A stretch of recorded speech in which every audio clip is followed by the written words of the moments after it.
78 join করেছে। আজকে যে ক্লাসটা নিচ্ছি এটা প্রফেসর আফসিদ্দিকের শিডিউল ক্লাস। তো উনি আগামীকাল 10টায় আমার ক্লাসটা উনি নেবেন, তোমাদের সঙ্গে সেইটুকু আলোচনা হয়েছে। How about your exam? Last ক্লাসে যে পরীক্ষা নিলাম, are you satisfied? স্যার অ্যানসারটা একটু ডিসকাস করলে ভালো হতো। আমরা এক একজন এক এক রকম অ্যানসার লিখেছি, তো সবাই কনফিউজড অ্যাকচুয়ালি কোনটা ঠিক। আচ্ছা, কে বললে এটা? আমি রোল 15 বলছি। রোল 15 আছে। আসলে আনসার আমার কাছে মুখ্য না, মানে স্যার প্রসেস কত সংখ্যা আনসার হলো সেটা মুখ্য না। হ্যাঁ, সেটা আমি আলাপ করবো, সেটা তোমাদেরকে এই ক্লাসের পরে তোমাদের আড়াইটায় ল্যাব আছে নাকি? না স্যার, আজকে ল্যাব নেই। আজকে ল্যাব নেই, তাহলে কি এই ক্লাসের পরে আগে আমি ক্লাস ম্যাটেরিয়াল শেষ করি, দেন সেটা ডিসকাস করি। ওকে স্যার। ওকে, আচ্ছা। It's not mandatory for all, তোমাদের ক্লাসের পরে কেউ নিতে চাইলে ইটস ওকে, বাট যারা ডিসকাস করতে চাও তোমাদের সঙ্গে আমি দুটো জিনিস ডিসকাস করতে চাই। সেইটা একটা, আর একটা 7.4 এর কথা কে বলেছিলে, ওই যে প্রবলেম 4 পালানি কুমারের বইয়ের? জি স্যার। তুমি বলেছিলে? জি স্যার। 115 না? জি স্যার। আচ্ছা আচ্ছা, ঠিক আছে। আগে আমি ক্লাস শেষ করি। সো লেট মি শেয়ার দি স্ক্রিন।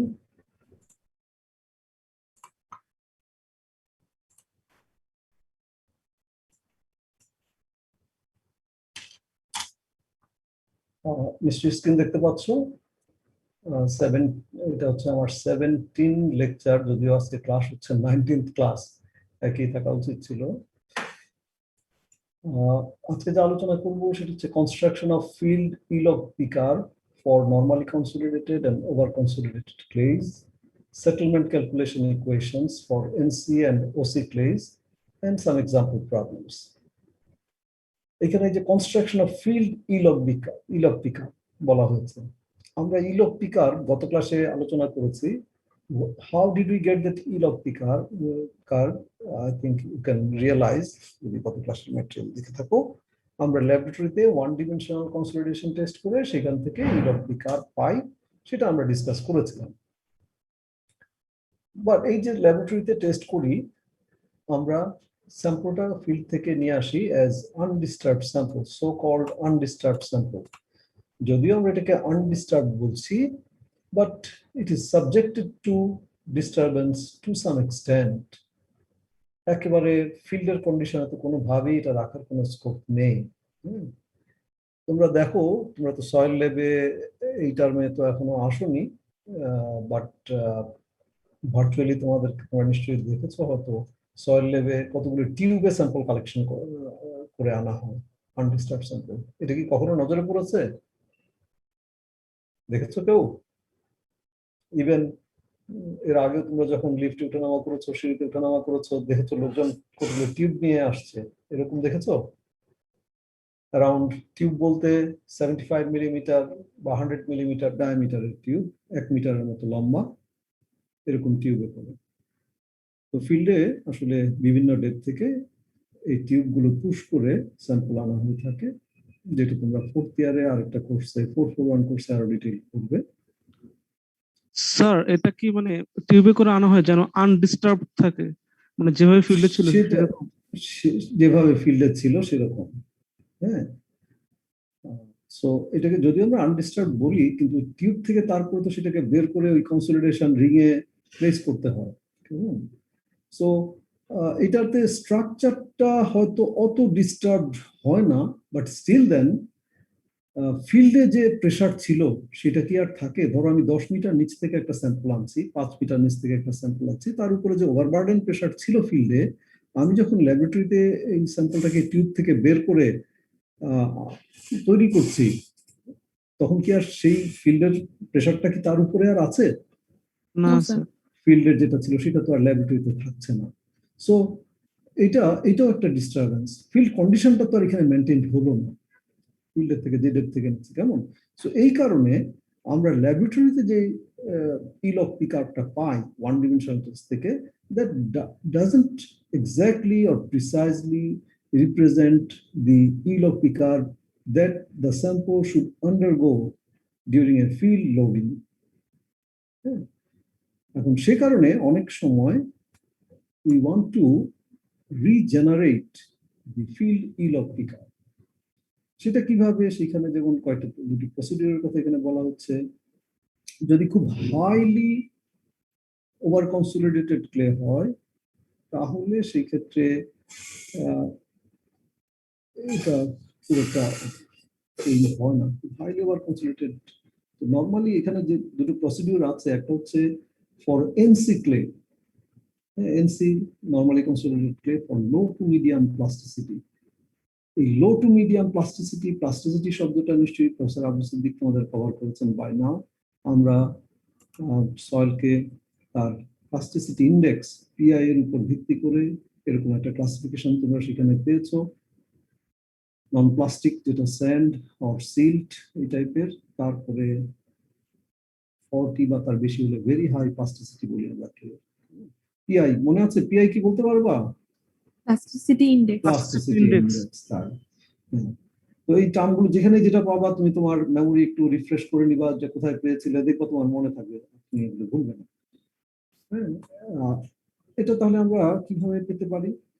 এই NC low to medium plasticity, low to medium plasticity বলতে তাহলে কি হবে?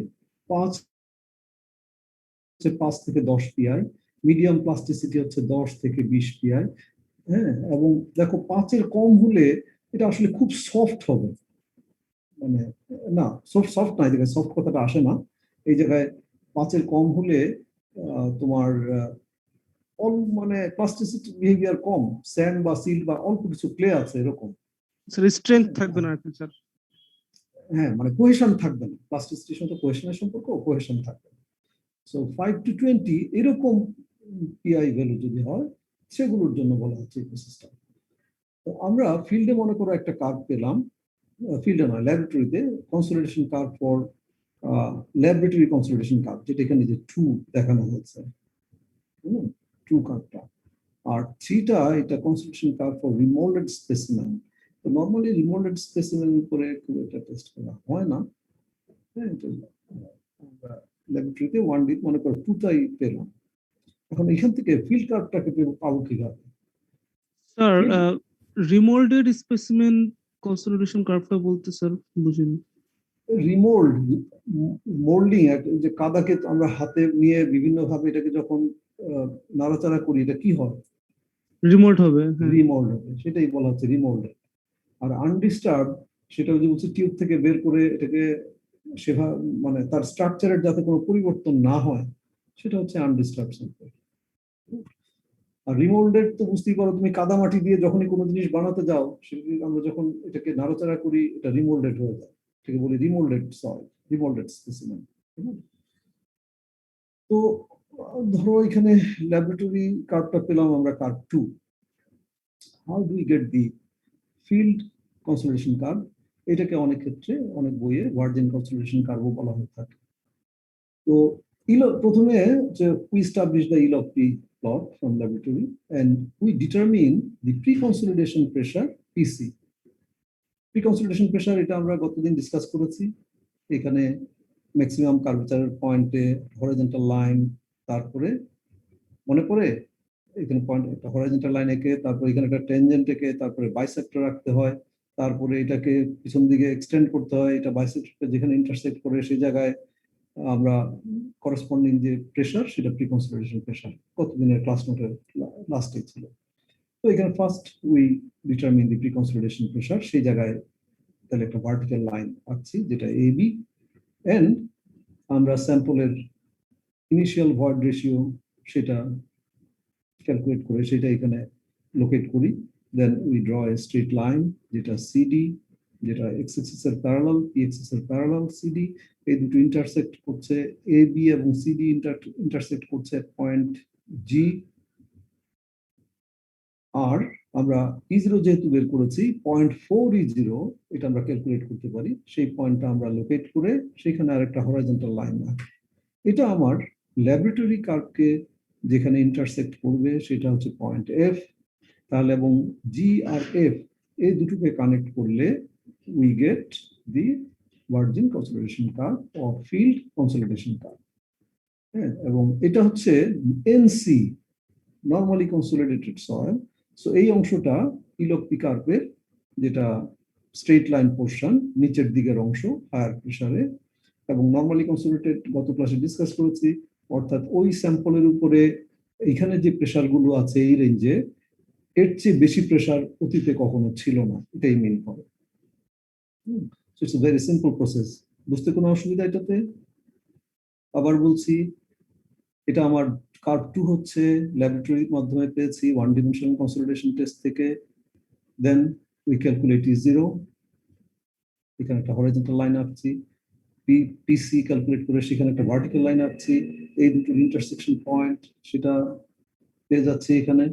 আর ইনিশিয়াল ভয়েড রেশিও E0, সেখান থেকে 0.4 E0 ক্যালকুলেট করতে পারি। সো এই এক্সিস এর উপরে 0.4 E0 লোকেট করে সেখানে একটা হরাইজন্টাল লাইন আঁকছি, সেটা আমার ল্যাবরেটরি কনসলিডেশন কার্ভকে এফ পয়েন্টে ইন্টারসেক্ট করলো, দেন এফ আর জি যোগ করছি। এবং এই যে নর্মাল কনসলিডেশন লাইন, এটার স্লোপটা, এটা আমাদের একটা প্যারামিটার দেয়, আমরা কতদিন ডিসকাস করেছি না, এটা আমাদেরকে কি প্যারামিটার দেয়, এখানে দেখতে পাচ্ছ কম্প্রেশন ইন্ডেক্স সিসি। সো দেখতেই পাচ্ছ যে ফিল্ডের যে কম্প্রেশন ইন্ডেক্স সেটা রিলেটিভলি কি কিছুটা কম হবে না বেশি? এই ফিল্ডের যে কম্প্রেশন ইন্ডেক্স সেটা আমার ল্যাবরেটরি কম্প্রেশন ইন্ডেক্স থেকে কিছুটা বেশি, হায়ার। তো হায়ার, এই শুধু হায়ার বললেই হলো? এটার ফিজিক্যাল ইমপ্লিকেশনটা বুঝতে পারতে হবে। তাহলে একটা সার্টেন লোডের জন্য সিসি বেশি মানে হচ্ছে সেখানে একই প্রেসারে ভয়েড রেশিওর চেঞ্জটা কি হবে? কেউ বলো। এখানে যদি দুটো পয়েন্ট চিন্তা করো, তাহলে যেটা হায়ার স্লোপ সেখানে একই প্রেসার বা চেঞ্জ ইন প্রেসারের জন্য ভয়েড রেশিওর চেঞ্জ কি হবে? বেশি হবে। এই যে আন্ডারস্ট্যান্ডিং গুলো, these are much more important. কারণ তোমাদেরকে এই প্রসিডিওর মুখস্থ আমার লিখতে দেওয়ার কোনো প্রয়োজন নাই। এই লেভেলে আমি বারবারই বলছি যে অ্যাজ এন ইঞ্জিনিয়ার তোমাকে জাজমেন্টাল জিনিস দিতে হবে, জাজমেন্ট করতে পারতে হবে। হ্যাঁ, একটা সংখ্যা কত, সেই সংখ্যাটা যথার্থ কিনা, সিগনিফিকেন্ট কিনা, সেটা রিয়েলাইজ করতে হবে। সেই জন্যই এই ব্যাকগ্রাউন্ড জিনিসগুলো আলোচনা করি এই কোর্সে না, অল কোর্সেস। অনেক ক্ষেত্রেই তোমার ক্যালকুলেশনের সংখ্যাটা খুব ইম্পর্টেন্ট নয়। এরপরে যেটা বলা হচ্ছে, এটা হচ্ছে নর্মালি কনসলিডেটেড সয়েলের জন্য। এবং তাহলে এইটুকু বুঝতে পারছো এই অংশটা আমরা কেন পেলাম? ফিল্ডে তো এটা নর্মালি কনসলিডেটেড ছিল, এই অংশটা কেন পেলাম ল্যাবরেটরিতে? কারণ আমরা যে স্ট্রেস রিলিজ করেছি, এই অংশটা স্ট্রেস রিলিজ হয়েছে। স্যাম্পলটা যখন টিউব থেকে বের করেছি সেখানে তো আর ফিল্ডের স্ট্রেসটা ছিল না। সো সেই জন্য আমরা এই প্রথম ইনিশিয়াল এই কার্ভ পার্টটা পেয়ে থাকি। আর ওভার কনসলিডেটেড ক্লে যদি হয়, also for low to medium plasticity, সেই ক্ষেত্রে তাহলে আমরা কনসলিডেশন লাইন বা ফিল্ড কনসলিডেশন লাইন সেটা কিভাবে পাবো? সেই ক্ষেত্রে ধরো এই কার্ভটা ফলো করছে স্যাম্পল, ল্যাবরেটরি কনসলিডেশন কার্ভ, যেহেতু ওভার কনসলিডেটেড, কাজে সে প্রথমে এরকম একটা রিকম্প্রেশন বা রিবাউন্ড লাইন ফলো করবে স্ট্রেট লাইনে, তারপরে সে এরকম একটা পয়েন্টে এসে সে নর্মাল কনসলিডেশন লাইন ফলো করবে। এখন এই ক্ষেত্রে যেটা করতে হবে আগের মতোই, আমরা প্রি কনসলিডেশন প্রেসার সেটা বের করব। হ্যাঁ, কারণ আমার ইলকপি কার্ভের এই অংশটা এখানে, হ্যাঁ, পিসি আগে আমরা বের করবো, সেখানে একটা ভার্টিক্যাল লাইন ড্র করব। সেই ভার্টিক্যাল লাইন, তারপরে আমরা E0 ক্যালকুলেট করে সেখানে একটা হরাইজন্টাল লাইন ড্র করব। এবং এইখানে যে আনলোড রিলোড লাইন, এর প্যারালাল একটা লাইন ড্র করব এখানে এইচ পয়েন্টটা থেকে। আর এই এইচ পয়েন্টটা কোথা থেকে আসলো? এই এইচ পয়েন্টটা আসলো প্রেজেন্ট যে ওভারবার্ডেন প্রেসার সেটা ক্যালকুলেট করে সেখানে একটা ভার্টিক্যাল লাইন ড্র করছি। তাহলে এইচ পয়েন্টটা প্রথমে পাচ্ছি আমরা এই P0 তে ভার্টিক্যাল লাইন এবং E0 তে হরাইজন্টাল লাইন, এই দুটোর ইন্টারসেকশন পয়েন্ট। সেইখানে আমরা রিবাউন্ড কার্ভের প্যারালাল একটা লাইন ড্র করছি, এইচ জে, এবং পিসিতে আমি যদি একটা ভার্টিক্যাল লাইন ড্র করি তাহলে এই প্যারালাল লাইনটা এখানে যেতে ইন্টারসেক্ট করবে, সেটা আবার এখানে 0.4 তে একটা হরিজন্টাল লাইন আঁকবো, সেটা আমার ইলেকট্রিক আর্ককে কে পয়েন্ট ইন্টারসেক্ট করবে। এখন জে আর কে কানেক্ট করে উই গেট ডিভার্জেন্ট কনস্টলেশন কার্ভ, এটা স্টপ সিসি। তো সেইভাবে করে আমরা প্যারামিটার গুলো, কারেক্টেড প্যারামিটার গুলো পেতে পারি, কারণ সিসি এটা আমাদের কাজে লাগবে calculation. It's very simple process. আর এইখানে যেটা হলো, যদি হাইলি সেন্সিটিভ সয়েল হয়, সেন্সিটিভিটি শব্দটা কি পেয়েছো? ডক্টর আবুসিদ্দিক হয়তো আলোচনা করেছেন সেন্সিটিভিটি, সেন্সিটিভ ক্লে, এই শব্দটা কি পেয়েছো এই পর্যন্ত? নিশ্চয়ই পাওয়ার কথা। সেন্সিটিভ হচ্ছে আমি একটা সয়েলকে ফিল্ড থেকে আনডিস্টার্ব অবস্থায় এনে টেস্ট করলে তার যে স্ট্রেংথ, শিয়ার স্ট্রেংথ, সে আনকনফাইন্ড কম্প্রেসিভ স্ট্রেংথ, আর আমি যদি এটাকে রিমিক্স করি, মিক্স করে আবার স্যাম্পল তৈরি করি, তাহলে যে স্ট্রেংথ, এই দুটো যদি এক হয় তাহলে সেটা সেন্সিটিভ না, আদারওয়াইজ ইটস সেন্সিটিভ। এবং আনডিস্টার্ব ডিভাইডেড বাই রিমোল্ডেড স্ট্রেংথ, হ্যাঁ, এটাকে বলা হয়ে থাকে সেন্সিটিভিটি। এটা একটা প্যারামিটার। কোনো কোনো সয়েলের ক্ষেত্রে দেখা যায় এটা 4, তার মানে আনডিস্টার্ব অবস্থায় যে স্ট্রেংথ, তার চেয়ে এটাকে রিমোট করলে স্ট্রেংথ কমে যায় অনেক ক্ষেত্রে।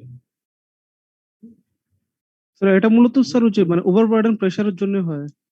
না না না, এটা সয়েলের পার্টিকেল গুলোর সারফেস ক্যারেক্টারিস্টিক্স এর জন্য। স্যার অ্যাক্টিভিটির সাথে মনে স্যার রিলেটেড। হ্যাঁ, অ্যাক্টিভিটির সঙ্গে রিলেটেড। হ্যাঁ, তো এই সেন্সিটিভিটি যদি সেন্সিটিভ ক্লে হয় সেই ক্ষেত্রে দেখা যায় তোমার রিমোল্ডেড স্পেসিমেন, এটা দেখো এর বাঁ দিকে, আর ল্যাবরেটরি কনসিডারেশন কার্ভ এবং ফিল্ড কনসিডারেশন কার্ভটা সেক্ষেত্রে ডান দিকে। এটাও এখানে স্পেসিফিক কোনো প্রসিডিওর ঠিক নাই, মেইনলি যেটা প্রসিডিওর, তবে এটা ওই দুটোর মতো না, কারণ মানে যদি সেন্সিটিভ প্লে হয় তাহলে দেখা যাচ্ছে এটা কিছুটা কার্ভ, ফিল্ড কনসিডারেশন কার্ভটা অবশ্যই ডান পাশে, অন্য দুটোতেও আমরা দেখেছি সেটাও ডান দিকে, এইদিকে এটাও ডান দিকে, এদিকেও ডান দিকে, এখানেও সেটা ডান দিকে, তবে এটা কিছুটা কার্ভ। কেমন এই সব ফিগার গুলো বিএম দাসের বই থেকে নেওয়া। তোমাদেরকে আমি পালানি কুমারের বই থেকে এবং বিএম দাসের, এটা হচ্ছে principles of geotechnical engineering, BM দাসের একাধিক বই আছে, স্যার এটা প্রিন্সিপালস অফ জিওটেকনিক্যাল ইঞ্জিনিয়ারিং, এই বইটা, এটারই রেফারেন্স দেওয়া আছে তোমাদের এখানে। জি স্যার এটাই দেওয়া আছে। হ্যাঁ, স্যার বলো। স্যার মানে স্যার একটু আমি কনফিউজ স্যার, সেটা হলো 1D কনসোলিডেশন টেস্ট করার পরে স্যার আমি যে ডাটা পাবো সেখান থেকে স্যার আমি নর্মাল কনসোলিডেশনের জন্য এই গ্রাফটা আর ওভার কনসোলিডেশনে যে এই গ্রাফটা পাবো স্যার, এটা স্যার একটু যদি স্যার ব্যাকগ্রাউন্ডটা আরেকবার বলতেন স্যার, এই জিনিস দুইটা না মিলে যাচ্ছে, এনসি ক্লে আর ওসি ক্লে স্যার। তুমি কি গত ক্লাস করেছিলে? জি স্যার গত ক্লাস গত করছি। ক্লাসে ক্লাস নোট দেখেছো তো? গত ক্লাসে স্যার। আমরা ইলক পিকার ওয়ান ডিভিশনাল থেকে ইলক পিকার বাঁকা পেয়েছি না? জি স্যার। ইলক পিকার পেলে তাহলে তো এই কার্ডটা তো বুঝতে অসুবিধার কথা নয়, এই না স্যার, যে কার্ডটা বুঝতে পারছি আচ্ছা, স্যার। যদি হ্যাঁ ওভার কনসোলিডেটেড প্লে হয় সেই ক্ষেত্রে তো আমরা এরকম একটা কার্ড পাবো, এখানে যদি আমি আনলোড রিলোড লাইন দেই তাহলে এটা এখানে এসে এরকম আনলোড রিলোড হয়ে আবার এইভাবে আসবে। মানে স্যার ল্যাবে আমি স্যার মানে একটা অ্যারেঞ্জমেন্ট করলে তো স্যার এনসি ক্লে পাচ্ছি, আর আরেকটা অ্যারেঞ্জমেন্ট করলে স্যার ওসি ক্লে পাচ্ছি স্যার। এই না, অ্যারেঞ্জমেন্ট এটা তো আমার অ্যারেঞ্জমেন্টের সঙ্গে তো এটা সম্পর্ক না, এটা তো অ্যারেঞ্জমেন্টের সঙ্গে সম্পর্ক না, আমি তো স্যাম্পল ফিল্ড থেকে এনেছি, ফিল্ডে সেটা এনসি ছিল বা ওসি ছিল, আমার ল্যাবের টেস্ট প্রসেসটা তো একই, সেখানে তো কোনো পার্থক্য ছিল না, এটা তো গত ক্লাসের ডিসকাশন। হ্যাঁ জি স্যার। ঠিক আছে, সেখানে তো কোনো পার্থক্য ছিল না, সেখানে তো একই, আমি এখানে কতগুলো পয়েন্ট পাচ্ছিলাম গতদিন, তো আমি জি স্যার।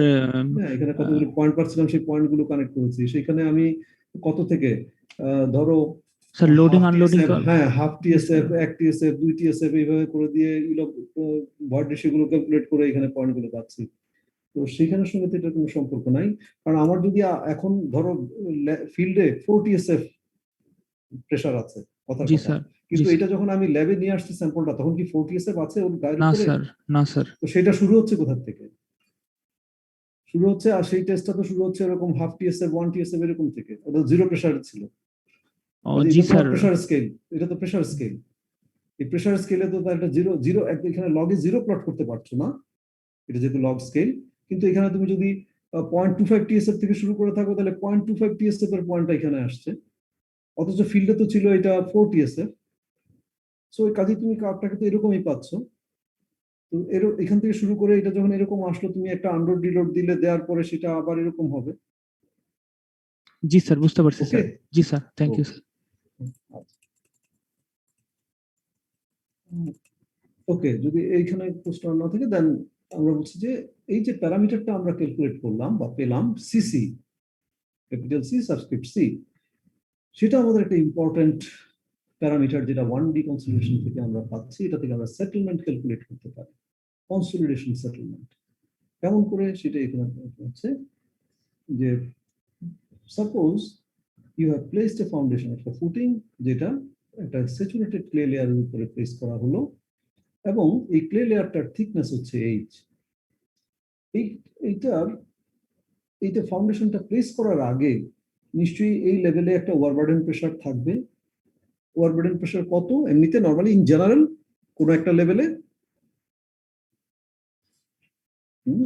কত, কে বলবেন?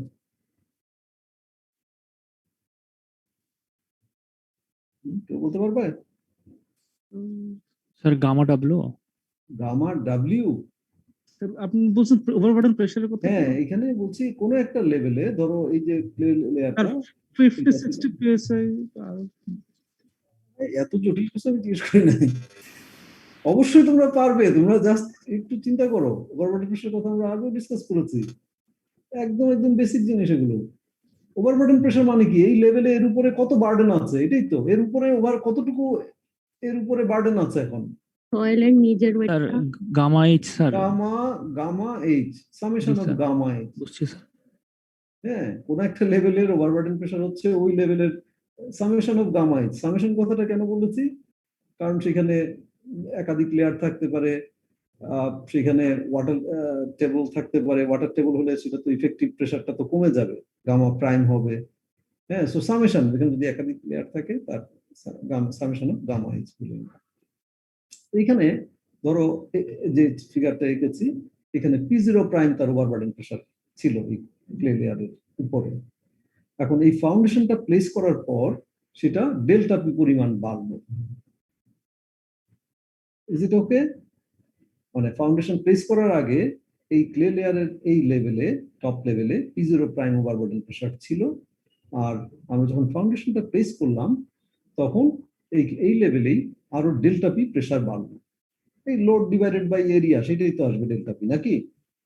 আচ্ছা, এটা বাড়ার, এবং আমরা এইখান থেকে, এই ক্লে লেয়ার থেকে আমরা একটা সয়েল কলাম চিন্তা করি। জায়গায়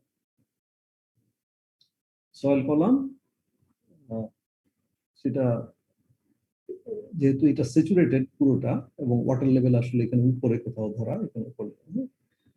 তো সেই ক্ষেত্রে না, এটা ওয়াটার লেভেল না, এটা স্যাচুরেটেড। ওয়াটার লেভেল এখানে উপরে কোথাও আছে।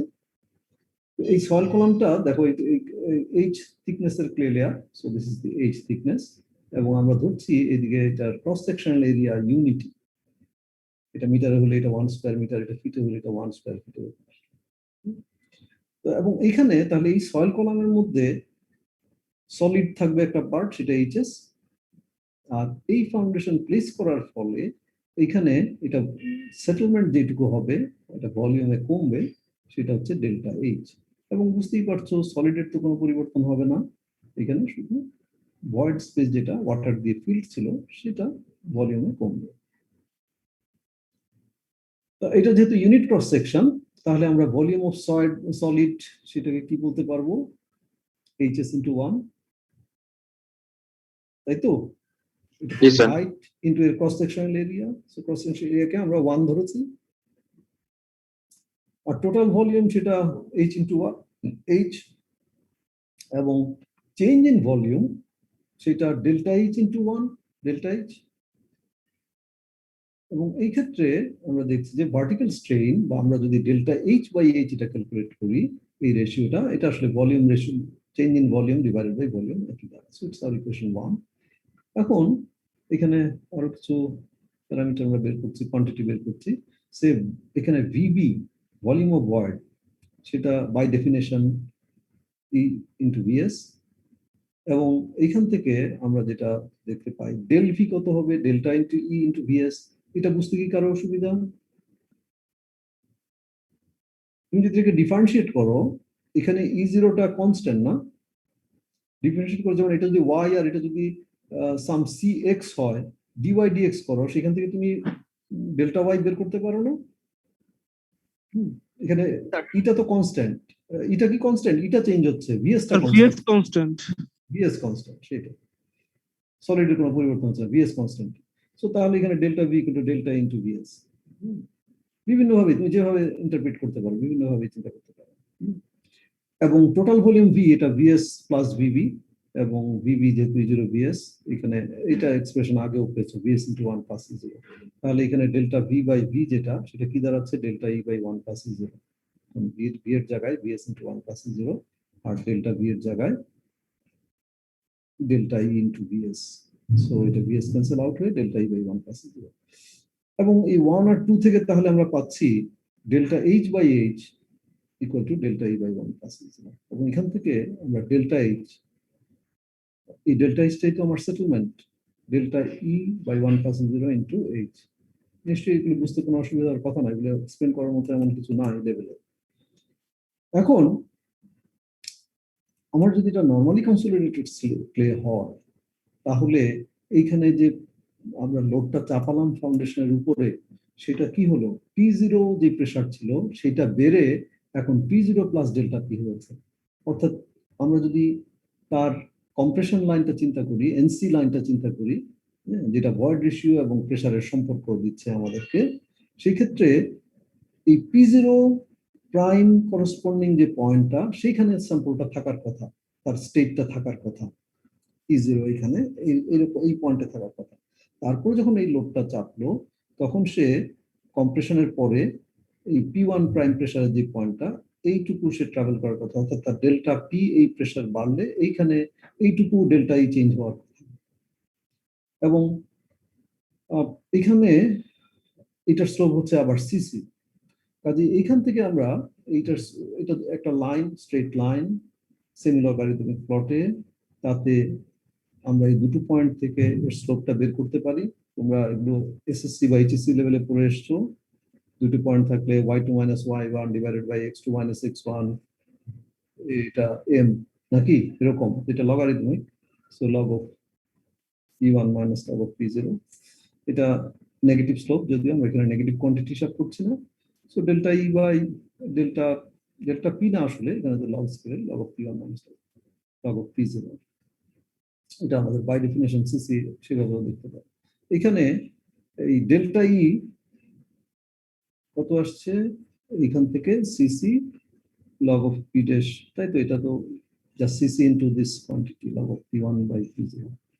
এখন এই ডেল্টা ইটাকে যদি তুমি সাবস্টিটিউট করে দাও ইন ইকুয়েশন 3, জাস্ট এই ভ্যালুটা এখানে সাবস্টিটিউট করো, তাহলে উই গেট দিস এক্সপ্রেশন। দেখো এইচ, তার সঙ্গে কি আসছে আরো? সিসি, ডেল্টা এর জায়গায় H CC divided by 1 plus c0 into log of p1 by p0। So we get this expression. এবং দেখো, this helps us to calculate the settlement. Delta H is the settlement. এই প্রেসারে বাড়তি delta P চাপানোর ফলে যা settlement হলো, that is delta H, and that's what we calculated in terms of CC and E0, and the change in pressure is from P0 to P1 prime. এখানে উপরে যেটা P0 prime plus delta P, এটা আসলে P1 prime ও বলতে পারবে, the same.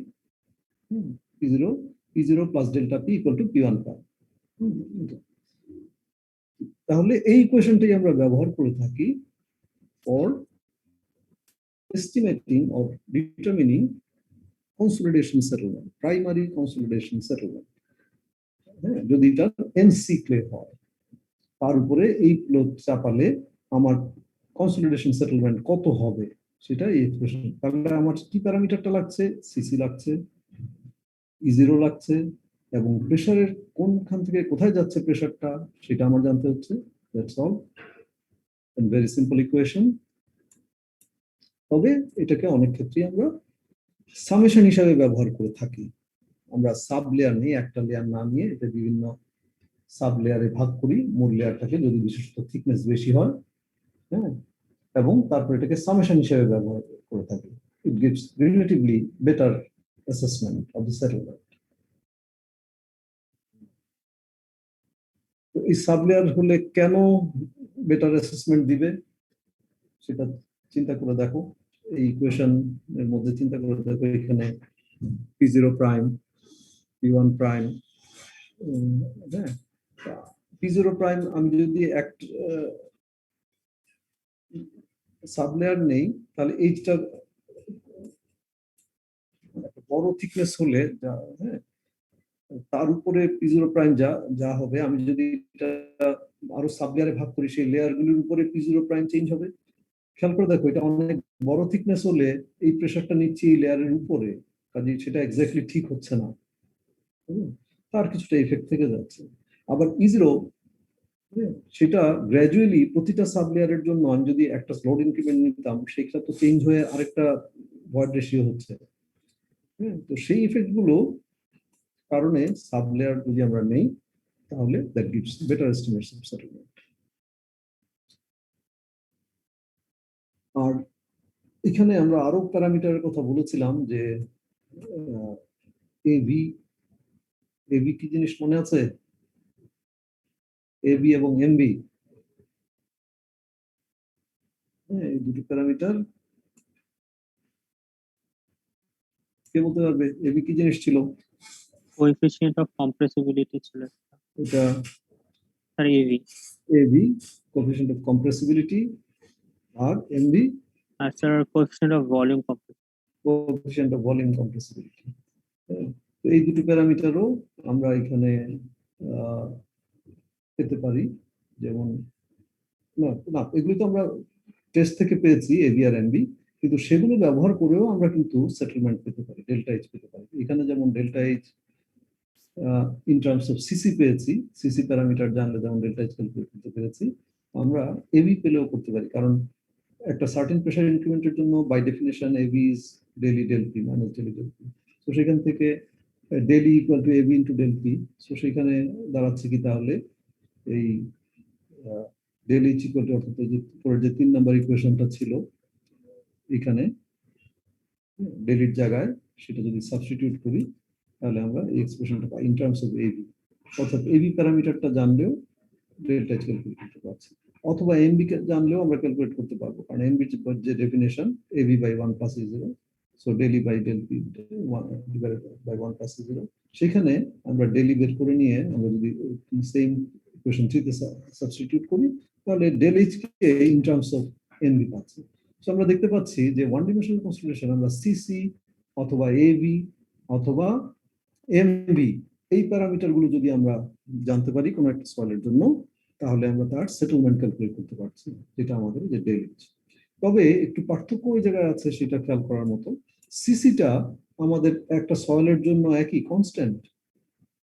Normal consideration line কি একই একটা সয়েল স্যাম্পলের জন্য কি ভিন্ন হবে? নরমাল কনসিডারেশন লাইন একটাই, এবং তার স্লোপ সিসি, এবং সেটা একটাই ভ্যালু, একটা সয়েলের জন্য একটাই ভ্যালু। এটা কি ক্লিয়ার? সিসি ভ্যালু একটা সয়েলের জন্য, সয়েল স্পেসিমেনের জন্য একটাই ভ্যালু, এটা কি ক্লিয়ার সবার কাছে? আর সিসিটা কি জিনিস ছিল? নরমাল কনসিডারেশন লাইনের স্লোপ। হ্যাঁ, তো সেটা তো একটাই লাইন, কিন্তু দুইটা লাইন না এখানে। সিসি সিএস এগুলো একই ভ্যালু একটা সয়েলের জন্য, একটা গিভেন সয়েল এলিমেন্টের জন্য।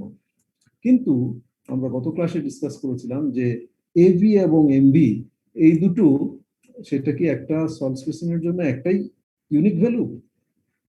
গত ক্লাসে দেখো, সেখানে আমরা বলেছিলাম যে এই দুটো প্রেসার ডিপেন্ডেন্ট, প্রেসার লেভেলের উপর নির্ভর করে। কাজেই যদি আমরা এই ইকুয়েশনগুলো ব্যবহার করতে চাই in terms of AB and MB, তাহলে আমাদেরকে কোন প্রেশার লেভেলের জন্য এই প্যারামিটারটা সেটা নিতে হবে, অর্থাৎ আমার যে প্রেশার লেভেলের চেঞ্জ সেটা নিতে হবে। আর সিসি ব্যবহার করলে সেটা একটাই মাত্র প্যারামিটার। এটা হচ্ছে আমার নরমালি কনসিডারেটেড সয়েল যদি হয় তার জন্য এই কোয়েশ্চেন 5 অথবা 5 এর পরিবর্তে আমরা সামেশন 6, 7, 8 এটা ব্যবহার করছি। আর যদি ওভার কনসিডারেটেড সয়েল হয় তাহলে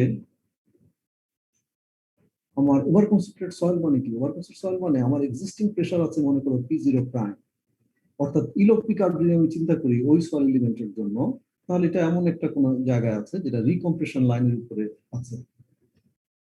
কিন্তু আমি যদি এখন লোড বাড়াই, যে এটা আমার কতটুকু বাড়াচ্ছি, একটা হতে পারে যে আমার ডেল্টা পি এই ইনক্রিজের পরিমাণ এইটুকু যে পিসি প্রাইমকে এক্সিড করছে না, তাহলে তখন তার মানে সে মুভ করবে এই রিকম্প্রেশন লাইনের উপরেই থাকবে সে। আর যদি আমার ডেল্টা পির পরিমাণ এমন হয় যে সেটা আমার পিসি প্রাইমকে এক্সিড করে যায়, তাহলে কিন্তু সে এইভাবে এসে এই পয়েন্টে এসে তারপরে এইভাবে মুভ করবে। এটা কি ক্লিয়ার? এই পিকচার গুলো, এই কার্ভটা তো ওই সয়েল এলিমেন্টের জন্য আমার রিলোডিং এবং ভার্জিন কম্প্রেশন। কিন্তু এই মুহূর্তে ওই এলিমেন্টের উপরে প্রেসার কত? P0 prime. তার মানে সে এলিমেন্টটা লোড বাড়াচ্ছে, অর্থাৎ একটা রিলোডেড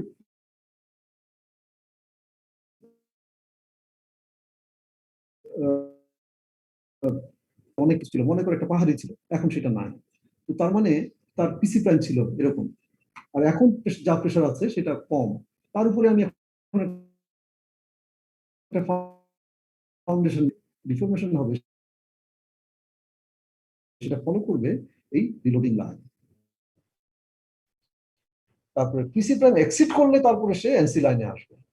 এখন ওভার কনসোলিডেটেড সয়েল, সেই ক্ষেত্রে যদি আমার এক্সিস্টিং প্রেসার থেকে যে ইনক্রিমেন্ট, সেটা ইনক্রিমেন্ট হয়ে মনে করো P1 প্রাইম হলো, এই P1 প্রাইম যদি পিসি প্রাইমের চেয়ে কম হয়, তাহলে আমার সেটেলমেন্ট ক্যালকুলেশনে কি হবে?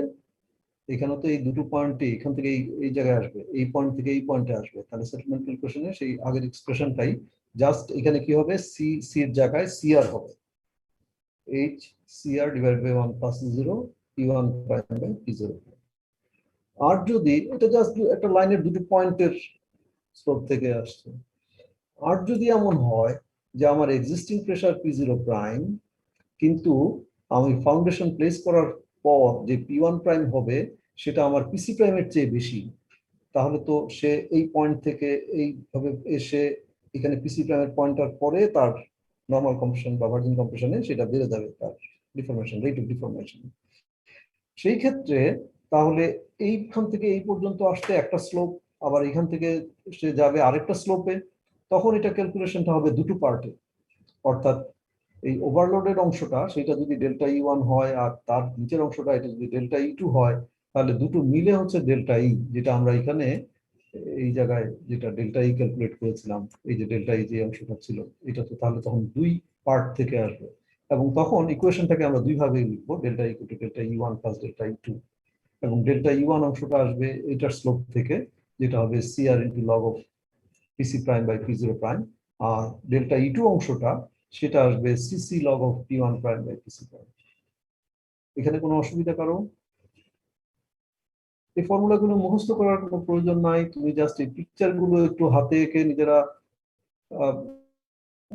বোঝার চেষ্টা করবে, তাহলে দেখবে তুমি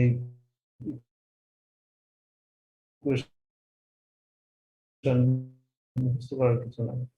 হ্যাঁ, তো এইটা ইকুয়েশন 3 তে বসালে, এখানে 3 তে বসালে কি আসবে, এটা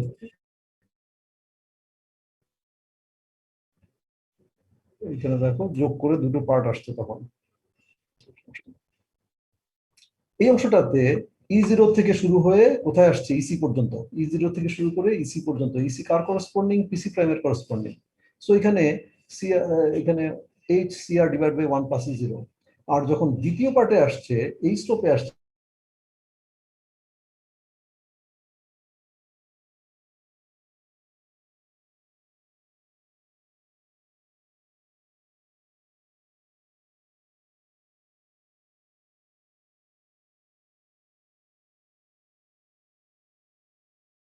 আসে তখন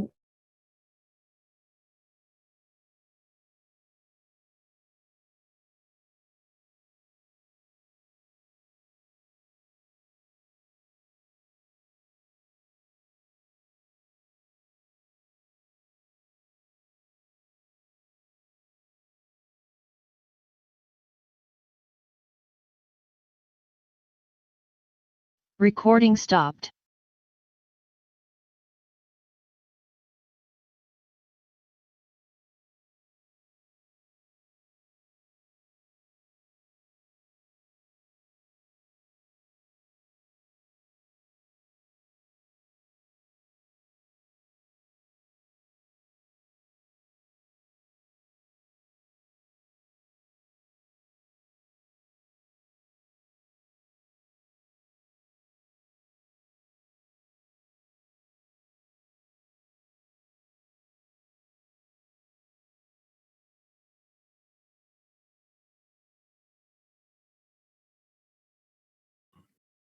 তোমরা শুনতে পাচ্ছ?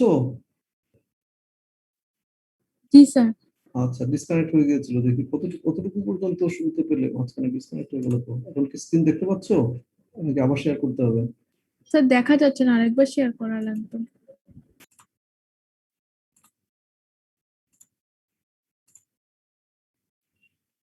ওকে, এখন নিশ্চয়ই দেখতে পাচ্ছ। এখানে আমরা ওসিক্লের ক্ষেত্রে দুটো সিচুয়েশন হতে পারে সেটা ডিসকাস করেছি। একটা যে ওভার কনসোলিডেটেড, কিন্তু আমার নতুন লোডিং এর ফলে প্রি কনসোলিডেশন প্রেসারের চেয়ে বেশি লোড হয় নাই এখনো, P1 প্রাইম সেটা PC প্রাইমকে এক্সিড করে নাই, সেরকম একটা সিচুয়েশন। তার জন্য সেটেলমেন্টের ইকুয়েশনটা কি হবে? আর যদি এমন হয় যে আমার ওভার কনসোলিডেটেড প্লে, এখন P0 প্রাইম এই প্রেসার আছে, ওভারলোডিং প্রেসার, কিন্তু ফাউন্ডেশন প্লেস করার পর যে প্রেসার আসবে সেটা পিসি প্রাইমকে এক্সিড করে যাচ্ছে, সেরকম ক্ষেত্রে কি সিচুয়েশন হবে, এই দুটো ডিসকাস করেছি। এটুকু কি শোনা গিয়েছিল? হ্যাঁ,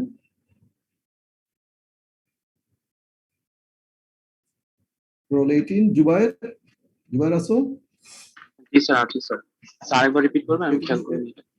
স্যার দুইটা স্লোপ আলাদা আলাদা বের করা ছিল স্যার, ওভার কনসলিডেশনের জন্য। হ্যাঁ, আমি একই জিনিস, হ্যাঁ, এখানে যে দুটো অংশ সেটার জন্য দুটো স্লোপ থেকে, একটা স্লোপ থেকে ডেল্টা E1 আর একটা স্লোপ থেকে ডেল্টা E2, এই দুটো জাস্ট স্লোপ থেকে এসছে। জি স্যার, এটা দেখিয়েছি। ডেল্টা হ্যাঁ, এটা দেখিয়েছি, এটা ইকুয়েশন এরপরে স্যার বসালে, কানেকশন চলে গেছে এরপরে। হ্যাঁ, এরপরে কানেকশন দিয়েছিল। আচ্ছা, তো এখানে আমরা যেটা বলছি যে প্রিসাইজলি এই দুটো পার্টের একখানে খেয়াল করে দেখো, এখানে আছে সিআর রিমোল্ডেড অংশের জন্য, আর এখানে আছে সিসি, আর এখানে ছিল 1/+E0, আর এখানে প্রিসাইজলি যেহেতু এই অংশের জন্য এটা শুরু হবে ইসি থেকে, সো 1+EC আসার কথা। তো কোনো কোনো বইয়ে এটা 1+E0 আছে। তো আমি বলছি যে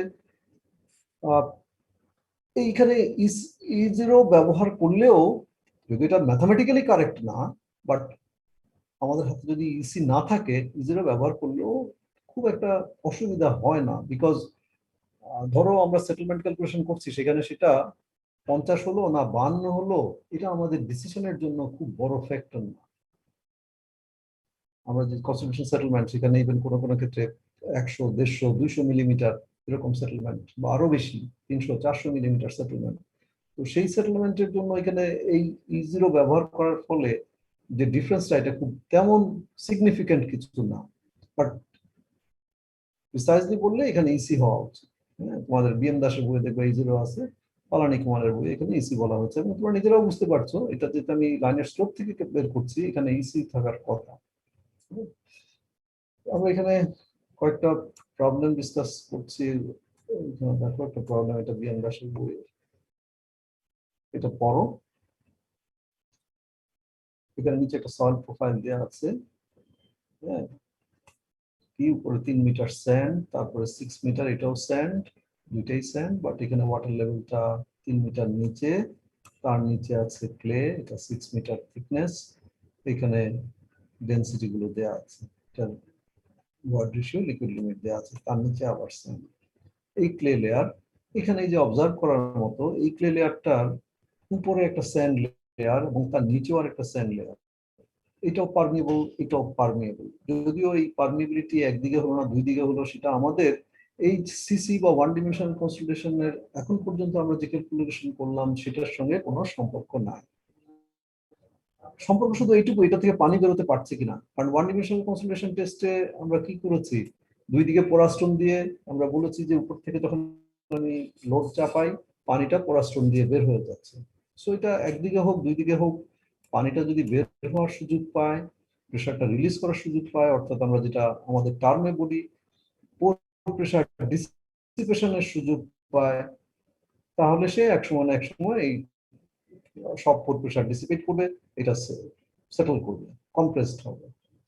তো এইখানে এটা হচ্ছে তার সয়েল প্রোফাইলটা দেওয়া আছে। তার উপরে কি বলেছে, ডেল্টা পি, মানে এই ডেল্টা পি হচ্ছে যে এখানে 50 kPa এখন বাড়তি প্রেশার চাপানো হলো। The soil profile shown in figure, if a uniformly distributed load delta P is applied on the ground surface, what is the settlement of the clay layer caused by primary consolidation? Primary consolidation মানে one dimensional consolidation যেটা আমরা দেখলাম সেটা।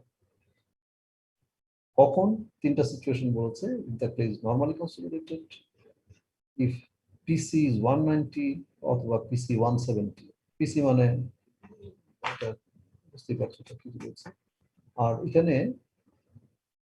CS বলা হয়েছে 1/5 of CC. এটা আমরা বলেছিলাম যে 1/5 থেকে 1/10 এরকম হয়ে থাকে, তাই না? এখন এগুলো তো এক্স্যাক্টলি ল্যাবরেটরি থেকে আসতে পারে সিসির ভ্যালু, সিএস এর ভ্যালু, কিন্তু হয়তো না থাকলে কি করতে হবে, তখন আমাদেরকে এরকম কোরিলেশন ব্যবহার করতে হয় অনেক সময়, কিন্তু আমরা প্রেফার করি না, বাট প্রিলিমিনারি অ্যানালাইসিসের জন্য চলে। নিশ্চয়ই প্রশ্নটা ক্লিয়ার। এখানে কি দেওয়া আছে, কি কি তথ্য দেওয়া আছে, সয়েল প্রোফাইল দেওয়া আছে, তাতে কিছু ডেনসিটি দেওয়া আছে, ক্লে সয়েলের ক্লে লেয়ারের ভয়েড রেশিও এবং লিকুইড লিমিট দেওয়া আছে। আমাদেরকে সেটেলমেন্ট বের করতে বলা হয়েছে। সেটেলমেন্ট বের করতে গেলে আমরা আজকে যা পড়লাম সেখানে তো আমাদের এই প্রশ্নগুলো আসে, এটা কি আমার এনসি ক্লে নাকি ওসি ক্লে, আমার প্রেশার লেভেলটা সেটা কি পিসি প্রাইমের চেয়ে বাড়ছে, বেশি হচ্ছে না কম হচ্ছে, এই প্রশ্নগুলো তো আমার মাথায় তাহলে আসতে হবে। সেইখানেই এই তিনটা সিচুয়েশনের কথা বলা হয়েছে। সিম্পল, তোমাদের যে প্রোফাইলে দেওয়া থাকুক বা যদি ল্যাঙ্গুয়েজে বলা থাকে, শুধুমাত্র পিক্টোরিয়ালি দেওয়া না থাকে, স্কিমেটিক্যালি দেওয়া না থাকে, তোমরা কিন্তু সব সময় এরকম একটা সয়েল প্রোফাইল এঁকে নিবে, এটা প্র্যাকটিস করবে।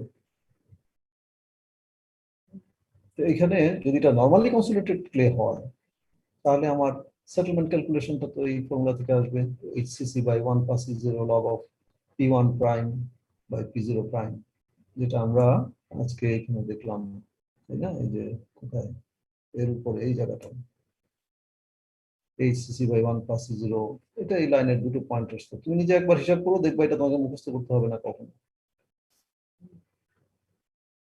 দেন তাহলে এখানে আমার কি কি দেওয়া আছে, এইচ হচ্ছে আমার লেয়ারের থিকনেস, ক্লে লেয়ারের থিকনেস দেওয়া আছে, এটা প্রোফাইলে দেওয়া আছে। E0 কি দেওয়া আছে এখানে? E0 কোথাও দিয়েছে? E0 দিয়েছে, ভয়েড রেশিও 0.95। ওকে, তাহলে এইটুকু পেয়েছে। সিসি দেওয়া আছে, সিসি কি এখানে দেওয়া হয়েছে কোথাও? এখানে উপরে কোথাও দেওয়া আছে? নাই, কিন্তু আমার ক্যালকুলেট করতে গেলে তো সিসি লাগবে। তো সিসি কি পাওয়ার আর কোনো উপায় আছে আমাদের, কি বলো? আমরা কতদিন তো ডিসকাস করেছি, আর কোনো উপায় আছে আমাদের? স্যার কোরিলেশন কিছু আছে স্যার। হ্যাঁ, আমার কিছু কোরিলেশন ছিল, তো আমি সবগুলো তোমাদের মুখস্থ করতে বলবো না, কিন্তু অন্তত এই একটা 0.009 লিকুইড লিমিট -10, এই একটা অন্তত তোমার মনে থাকা উচিত। তো কাজে আমার এখানে তাহলে কি লিকুইড লিমিট দেওয়া আছে? অবশ্যই দেওয়া আছে এখানে। সো আমি সিসি ক্যালকুলেট করতে পারবো অন্তত কোরিলেশন ব্যবহার করে, তাহলে এইটুকুও পেলাম। আর এখানে দরকার আমার P0 prime plus delta P. P0 prime তো এক্সিস্টিং ওভারবার্ডেন, এই লেয়ারের উপরে ক্লে লেয়ারের উপরে এক্সিস্টিং ওভারবার্ডেন, সেটাকে আমি ক্যালকুলেট করতে পারবো না পারবো না? ক্যালকুলেট করতে গেলে আমার কি লাগবে, গামা লাগবে, আর থিকনেস গুলো লাগবে, আর ওয়াটার লেভেলের পজিশনটা লাগবে। হ্যাঁ, তো সেইগুলো দেওয়া আছে, সেটা আমি ক্যালকুলেট করতে পারবো। আর প্রেশার বাড়ছে কতটুকু, সে বাড়ছে সেটা তো এখানে বলে দিয়েছে আমাদেরকে, যে উপরে ইউনিফর্মলি ডিস্ট্রিবিউটেড লোড 50 kPa বাড়ানো হয়েছে। এটা যদি একটা বিশাল এরিয়াতে এরকম 50 kPa বাড়ানো হয়ে থাকে, তাহলে এই পুরো প্রেশারটাই কি হবে, নিচে প্রত্যেক ঘরে চাপবে। সো এই লেয়ারের উপরেও এটা 50 kPa থাকবে, কারণ এটা যেহেতু একটা ওয়াইড এরিয়া জুড়ে বাড়ানো হয়েছে। সো তাহলে দেখো সিসি এটা ক্যালকুলেট করতে পারছো। আর পি0 প্রাইমটা কোথায় ক্যালকুলেট করবো? পি0 প্রাইমটা ক্যালকুলেট করবো আমরা লেয়ারের মিড হাইটে, যেহেতু এখানে একটা লেয়ার নিচ্ছি, সাব লেয়ার নেইনি, মিড হাইটে ক্যালকুলেট করবো। মিড হাইটে ক্যালকুলেট করলে তোমাদের বোঝার সুবিধার জন্য তোমরা যখন পরীক্ষা লিখবে, তোমরা যদি এরকম ভাবে লিখো, যেমন এখানে H1 = 3, H2 6, H3, তাহলে এখানে দেখো আমি যদি এই উপরে কোনো না থাকতো, শুধু সংখ্যাগুলো লিখতাম, মিলাতে একটু কষ্ট হতো। এই 3টা কোন 3, এই 6টা কোন 6, বিশেষ করে 2টা 6 যদি থাকতো তাহলে কোন 6। সো এইভাবে যখন তুমি নোটেশন দিয়ে লিখবে তাহলে খুব সহজেই কিন্তু বোঝা যায়, তুমি নিজের কোরিলেট করতে পারো। আমি এখানে এই ক্লে লেয়ারের মাঝামাঝি ওভারবার্ডেন ক্যালকুলেট করছি, পি0 প্রাইম ক্যালকুলেট করছি। তো সেটা উপর থেকে হিসাব করে আসলে তাহলে এখানে এই এর উপরে ডেনসিটি 16, তাহলে এখানে আমি লিখেছি gamma 1s, s for sand, স্যান্ডের এটা 1, গামা 1 ইন্টু H1 আসবে, তাই তো, gamma 1s into H1 plus এইটার এই পর্যন্ত এইটার লোডটা, সেটা কি আসবে, এটা স্যাচুরেটেড, সো গামা, এটা স্যাচুরেটেড, কিন্তু আমার এখানে ইফেক্টিভ প্রেসার হিসাব করতে হবে। সো ইফেক্টিভ প্রেসার কি হবে, this saturated unit weight minus water unit weight, যেটা আমার গামা প্রাইম 2s বললে এটা 8.6, so gamma 2s prime into এটার থিকনেস হচ্ছে 6, এটা প্লাস এটার মিড হাইটে আসলে তাহলে কত আসবে আমার, এটা 3 মিটার, এখান থেকে 3 মিটার, এবং এটার অ্যাগেইন আমার স্যাচুরেটেড ইউনিট ওয়েট দেওয়া আছে 19, আর 9.8 ওয়াট বাদ দিয়ে 9.1 নামিয়ে যাবে ইফেক্টিভ স্ট্রেস, এবং সেটা 3 মিটারের সয়েলের ওয়েট। সো বুঝতে অসুবিধা হওয়ার কথা না, দিস H3, দিস H3। এভাবে লিখলে তোমার পক্ষে বুঝতে সহজ, আমিও বুঝতে পারবো। কিন্তু অনেক তোমরা যদি নোটেশন গুলো এইভাবে না দাও, এখানে ভুল করো, তাহলে আমার বোঝার কোনো উপায় থাকে না যে তুমি এটা আন্দাজে কিছু একটা লিখেছো, আজগুবি কোনো একটা সংখ্যা লিখেছো। হ্যাঁ, তো এইভাবে লিখলে হয়তো তোমার ভুলটা আমি রিয়েলাইজ করতে পারলে তোমাকে আমি পার্সিয়াল ক্রেডিট দিতে পারি। আদারওয়াইজ অনেক ক্ষেত্রে আমি যদি মনে করি আসলে কাজ গুলি কিছু একটা করেছে সে, তখন নাম্বার দেওয়ার সুযোগ থাকে না। সো পি0 প্রাইম এটা বুঝতে অসুবিধা, কারো কি অসুবিধা? আমার কথা না, ব্যাপারটা তুমি ক্যালকুলেট করেছো আগে। তো এখানে সবগুলো জিনিসই পাওয়া গেল, জাস্ট এখানে ফর্মুলায় বসালে গেট এস। এখানে এসটা কিসে আসছে, এখানে 6 × 0.36, খেয়াল করে দেখো 6টা কিসে আছে, এই 6টা H না, Hটা কি, এই লেয়ার Hটা হচ্ছে আসলে এখানে H3, হ্যাঁ, যেটা আমার এই যে ক্লে লেয়ারের থিকনেসটা দেওয়া আছে এখানে 6 মিটার। সো এখানে এই 6টা কিসে আছে, মিটারে, বাকিগুলি তো ইউনিটলেস। সো এটা এখানে ক্যালকুলেট করলে এটা মিটার আসে, তাকে 1000 দিয়ে মাল্টিপ্লাই করে এটা মিলিমিটার লেখা হচ্ছে, এখানে মিটার কথাটা লেখা হচ্ছে। এখানে একটা মার্ক রাখো, মিটার, এটা মিলিমিটার 1000 আসবে। সো এটা নর্থ এনসি ক্লে যদি হয়ে থাকে তাহলে স্যার ক্লে লেয়ারে মিড হাইটে কেন প্রেসারটা বের করলাম?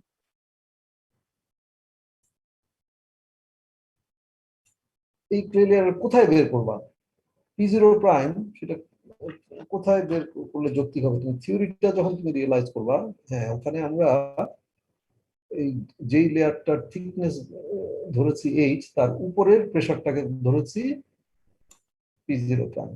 এখন তুমি যদি এখানে H না বলে এখানে যদি সাব লেয়ারে কত সাব লেয়ারে ভাগ করতা, তাহলে কি হতো, তাহলে এইখানে আরেকটা সাব লেয়ার চিন্তা, তার উপরে যেটা প্রেসার, সেই প্রেসারের জন্য ওই লেয়ারটা কম্প্রেসড হচ্ছে, তাই তো। এখন এই এটার উপরে ওভারবার্ডেন প্রেসার, এই পুরো লেয়ার জুড়ে কি ওভারবার্ডেন প্রেসার কি সেম, ওভারবার্ডেন প্রেসারটা কি সেম পুরো প্রেসার এই থিকনেস জুড়ে? নিশ্চয়ই এখানে যা প্রেসার আর এই নিচে যা প্রেসার, ওভারবার্ডেন প্রেসার, সেটা কি এক? না স্যার। এক না। তাহলে আরেকটা ওয়ে কি থাকে, এভারেজটা নেওয়া। জি স্যার। এভারেজটা নেওয়া মানে কি, হ্যাঁ, আমরা তাহলে মিডলেরটা হিসাব করছি, মানে স্যার সিজি তে আমরা বের করছি নিচের লেয়ারে। আসলে সিজি না, এখানে আমরা এই লেয়ারের মাঝামাঝি প্রেসারটা কত সেটাকে আমরা ধরে নিচ্ছি উপরে, মানে এভারেজ একটা প্রেসার।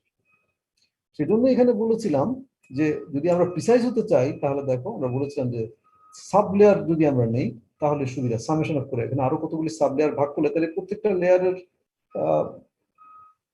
উপরের প্রেসার নিতে পারো বা মাঝামাঝি প্রেসার নিতে পারো, তাহলে ক্যালকুলেশনটা আরো প্রিসাইজ হয়।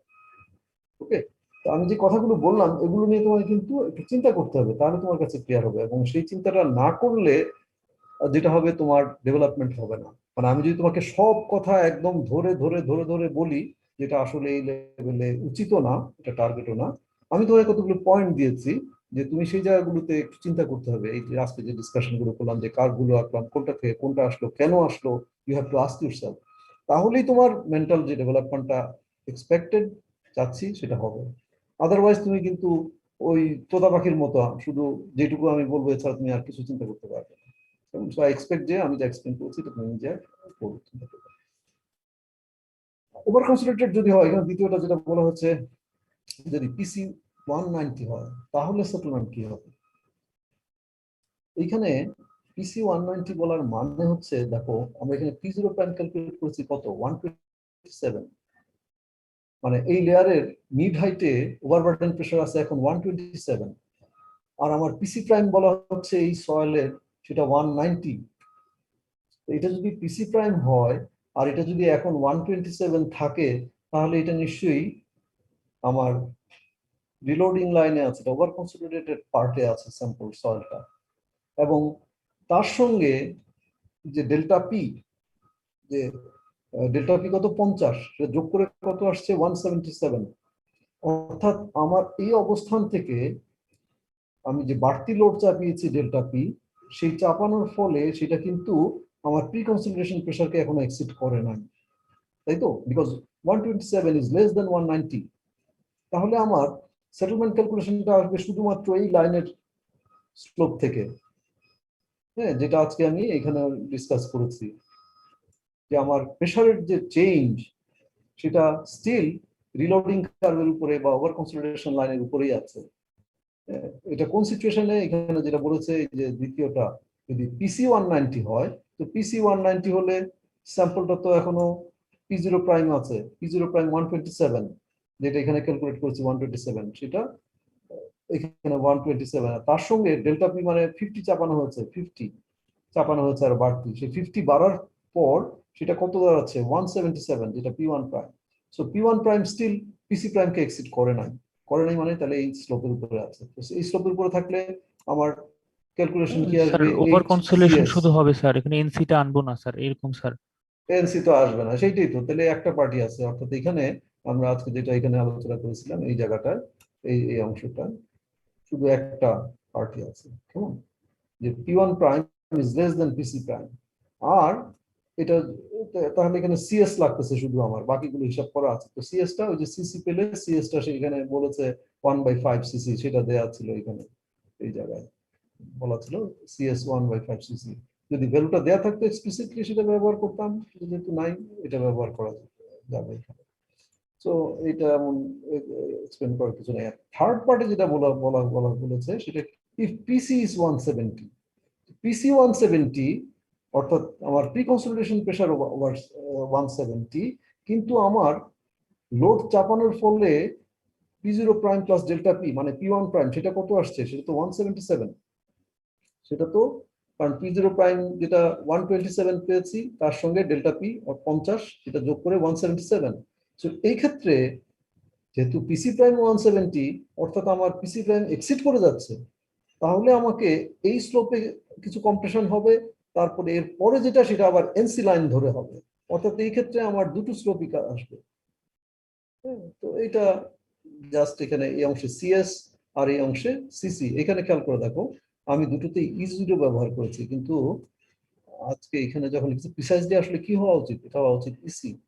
অর্থাৎ এই অংশে যখন কম্প্রেশন হবে তখন সেটা ইসি থেকে শুরু হচ্ছে, এই লাইনটা স্ট্রেট লাইনটা ইসি থেকে শুরু হচ্ছে।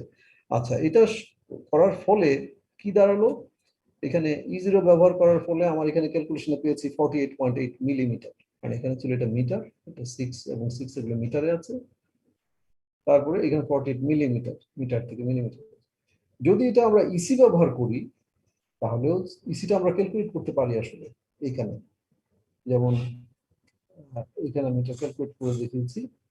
হ্যাঁ, এটা ক্যালকুলেট করতে পারি, ক্যালকুলেট করে যদি আমি এখানে ইসি ব্যবহার করি তাহলে কত আসে, 49.9 মিলিমিটার। তো এটা কি আসলে আমাদের হিসাব নিকাশের জন্য কোনো সিগনিফিকেন্স বহন করে? না স্যার। 48 মিলিমিটার আসলে সেটাই বলছি, তোমাদের এই যে ইঞ্জিনিয়ার হচ্ছ, তোমাকে এই সিগনিফিকেন্সটা বুঝতে হবে। হ্যাঁ, কোন একটা কোয়ান্টিটি ইনসিগনিফিকেন্ট হলে সেটা নিয়ে তো আমাদের অত বেশি সময় মাথা ঘামানোর কোনো দরকার নাই। সো এখানে ইজিরো ব্যবহার করলে এমন কোনো অসুবিধার কথা রাখবো না। 48 আর 49 বা 49 আর 50 এটা আমার ডিসিশন মেকিং এ কোনো পার্থক্য করে না। কেমন? আমাদের যেমন আমরা বিএনবিসি ন্যাশনাল বিল্ডিং কোড গুলোতে, তোমাদের একটা বেজে গেছে, তোমাদের যদি কারো কাজ থাকে তোমরা চলে যেতে পারো। আমি এখানে ওই গত দিনের সিটিটা একটু ডিসকাস করবো, 10 মিনিট লাগবে হয়তো, সিটিটা আর 74টা। এখানে এই এক্সাম্পল গুলো দেখো, যদি কোনো প্রশ্ন থাকে আগামী ক্লাসে আমাকে জিজ্ঞেস করবো। কেমন? এখানে এই ইসি ক্যালকুলেট করে সেখানে তারপরে ইসি ব্যবহার করে দেখা যাচ্ছে খুব একটা পার্থক্য নেই। আমি যে কথাটা বলছিলাম যে একটা সয়েলে, একটা স্ট্রাকচারে তার অ্যালাউবল সেটেলমেন্ট কত। সাধারণভাবে আমরা ফুটিং যখন বলি তখন সেখানে আমরা বলি যে টোটাল সেটেলমেন্ট 1 ইঞ্চ আর ডিফারেন্সিয়াল সেটেলমেন্ট 1/2 ইঞ্চ, এটা অ্যাকসেপ্টেবল, এর বেশি অ্যাকসেপ্টেবল না। 1 ইঞ্চ মানে ধরো 25 মিলিমিটার। মানে যে কংক্রিটের তুমি সিভিল বিল্ডিং এ দেখছো বিভিন্ন কলামের উপরে আছে, একটা কলাম যদি 25 মিলিমিটার সেটেল করে, অন্য কলামের পুরো বিল্ডিংটাই যদি এরকম 25 মিলিমিটার সেটেল করে, তাহলে তেমন কোনো অসুবিধা না। কিন্তু যেটা অসুবিধা, টোটাল সেটেলমেন্ট যত বাড়ে ডিফারেন্সিয়াল সেটেলমেন্টের পোটেনশিয়াল তত বেড়ে যায়। এবং সাধারণভাবে আমরা ধরে থাকি যে টোটাল সেটেলমেন্ট যদি 1 ইঞ্চি হয় তাহলে হয়তো ডিফারেন্সিয়াল সেটেলমেন্ট 1/2 ইঞ্চি হবে, এরকম। আমরা আসলে ডিফারেন্সিয়াল সেটেলমেন্ট কখনো ক্যালকুলেট করতে পারি না, আমরা টোটাল সেটেলমেন্টটাকে ক্যালকুলেট করতে পারি, অ্যাসেস করতে পারি। হ্যাঁ, কিন্তু একটা কলামের সঙ্গে আরেকটা কলাম যদি 1/2 ইঞ্চ রিলেটিভ সেটেলমেন্ট হয় তাহলে কিন্তু কংক্রিট সেটা নিতে পারবে না, তাহলে কিন্তু বিমগুলো সব ক্র্যাক করে যাবে, ফ্লোর ক্র্যাক করে যাবে। হ্যাঁ, আবার স্টিল স্ট্রাকচার যদি হয় তাহলে সেই ক্ষেত্রে আমরা হায়ার সেটেলমেন্ট অ্যালাউ করি, 2 ইঞ্চি 3 ইঞ্চি সেটেলমেন্ট, মানে তোমার তাহলে 50-75 মিলিমিটার সেটেলমেন্ট অ্যালাউ করতে পারি। যদি ম্যাট ফাউন্ডেশন দিয়ে করি তাহলে আমরা ইভেন 100, 200, 300 মিলিমিটার সেটেলমেন্ট অ্যালাউ করতে পারি। তো এই যে কাজেই বুঝো, আমার যদি এখানে 50 মিলিমিটার অ্যালাউবল সেটেলমেন্ট হয়, সেখানে 49 হলো না 50 হলো, এটা নিয়ে খুব বেশি আমার এখানে বিতর্ক করার কিছু নাই। এই সংখ্যাগুলো এই জন্য বলছি যে অনেক ক্ষেত্রে মিলিমিটার ক্যালকুলেট করলে এটা দশমিকের পরে এটা লেখার কোনো যৌক্তিকতাও নাই। তোমরা যদি আমি দেখি যে এরপরে এরকম 10 ডিজিট তোমার ক্যালকুলেটর 10 ডিজিট আছে, তুমি সেটাই এখানে বসিয়ে দিচ্ছ, তাহলে বলতে হবে যে তুমি আসলে তোমার চিন্তা শক্তি বলে কিছু না। এরকম ননসেন্স জিনিস যেন না। তো এইটুকু, এরপরে আরো ম্যাটেরিয়াল ছিল সেটা আজকে দেখো, এগুলো তোমরা দেখো, এখানে যদি কোনো জিজ্ঞাসা থাকে তাহলে স্যার করার প্রশ্ন বলো। স্যার এখানে 48.8 মিমি পাইছে, তাহলে কি সেটা নট অ্যালাউয়েবল বলে দেবো স্যার, মানে কমেন্ট করে দেবো এটা? না না না না, এখানে এখানে এখানে তোমাদের কমেন্ট করার কিছু নেই। আমি তোমাকে জি এখানে স্যার। কোনো কমেন্টের কথা বলি নাই। জি এখানে স্যার। তুমি যখন কোড ডিজাইন করবা তখন তোমার সেই কোশ্চেন গুলো আসবে। এখানে তোমাকে শুধুমাত্র সেটেলমেন্ট ক্যালকুলেট করতে বলা হয়েছে। জি স্যার, থ্যাংক ইউ স্যার। ওকে ওকে, কিন্তু আমি তোমাকে সিগনিফিকেন্সটা বোঝানোর জন্য কোডের সেই রেফারেন্স গুলো দিয়েছি। ওকে, আচ্ছা। তো এখন আমি ধরো তোমাদের গত দিনের সিটির ইয়েটা একটু ডিসকাস করি। দেখো, তোমাদের যাদের অসুবিধা আছে চলে যেতে পারো। আচ্ছা, সিটিতে এটা এরকম একটা ল্যাঙ্গুয়েজের একটা ডেসক্রিপশন দেওয়া আছে, এটা দেখতে পাচ্ছ এখন সিটির কোশ্চেনটা?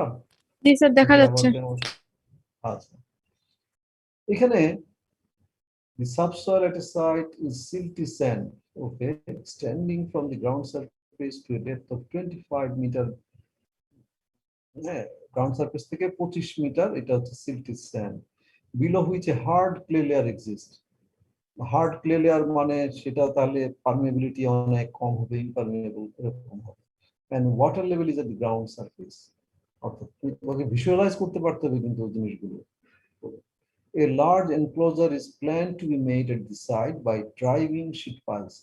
তার মানে ওখানে শীট পাইল ড্রাইভ করে একটা এনক্লোজার তৈরি হবে, এবং শীট পাইলগুলো কত ডেপথে? 12 মিটার ডেপথে ড্রাইভ করা হয়েছে, by driving sheet piles to a depth of 12 metre. The entire enclosed area will then be gradually excavated. তার মানে শীট পাইল ড্রাইভ করে মাঝখানের যে জায়গাটা সেটা গ্র্যাজুয়ালি এক্সকেভেট করা হচ্ছে for construction to a final depth of 6 metre. মানে এক্সকেভেশনটা কতটুকু করা হবে? 6 মিটার করা হবে এক্সকেভেশন। শীট পাইল ড্রাইভ করা হলো কতটুকু 12 মিটার, ওখানে স্যান্ড লেয়ারটা কতটুকু 25 মিটার, পানি কোথায় আছে গ্রাউন্ড সারফেসে, তাই তো বলেছে নাকি এই যে কথাগুলো বললাম, জি sir. Water level is at the ground surface. আচ্ছা, তো এই যে জিনিসগুলো রিয়েলাইজ করতে হবে প্রথমত। আচ্ছা, দেন the entire এটা excavated for construction to a final depth of 6 meter with simultaneous pumping। এই যে যখনই আমরা এক্সকেভেট করব তখন যেহেতু পানি গ্রাউন্ড সারফেসে আছে, সেখানে তো পানি পানি থাকবে, এটা হলো স্যান্ড লেয়ার, পারমিবিলিটি অনেক হাই, সেখানে তো পানি জমবে, তাহলে আমাদেরকে পাম্প আউট করতে হচ্ছে, বলা হচ্ছে যে সাইমালটেনিয়াসলি পাম্পিং করা হবে from the excavation bottom. If the enclosed area is 50 meter square, এখানে এসে এখন দেখা যাচ্ছে পাচ্ছি কি যে এরিয়াটা শীট পাইল দিয়ে ঘেরা হলো সেটা 50 মিটার স্কোয়ার, তার মানে 50 মিটার স্কোয়ার এটা দিয়ে কি বোঝায়, এটা একটা square area 50 meter by 50 meter প্ল্যানে, স্কোয়ার ইন প্ল্যান।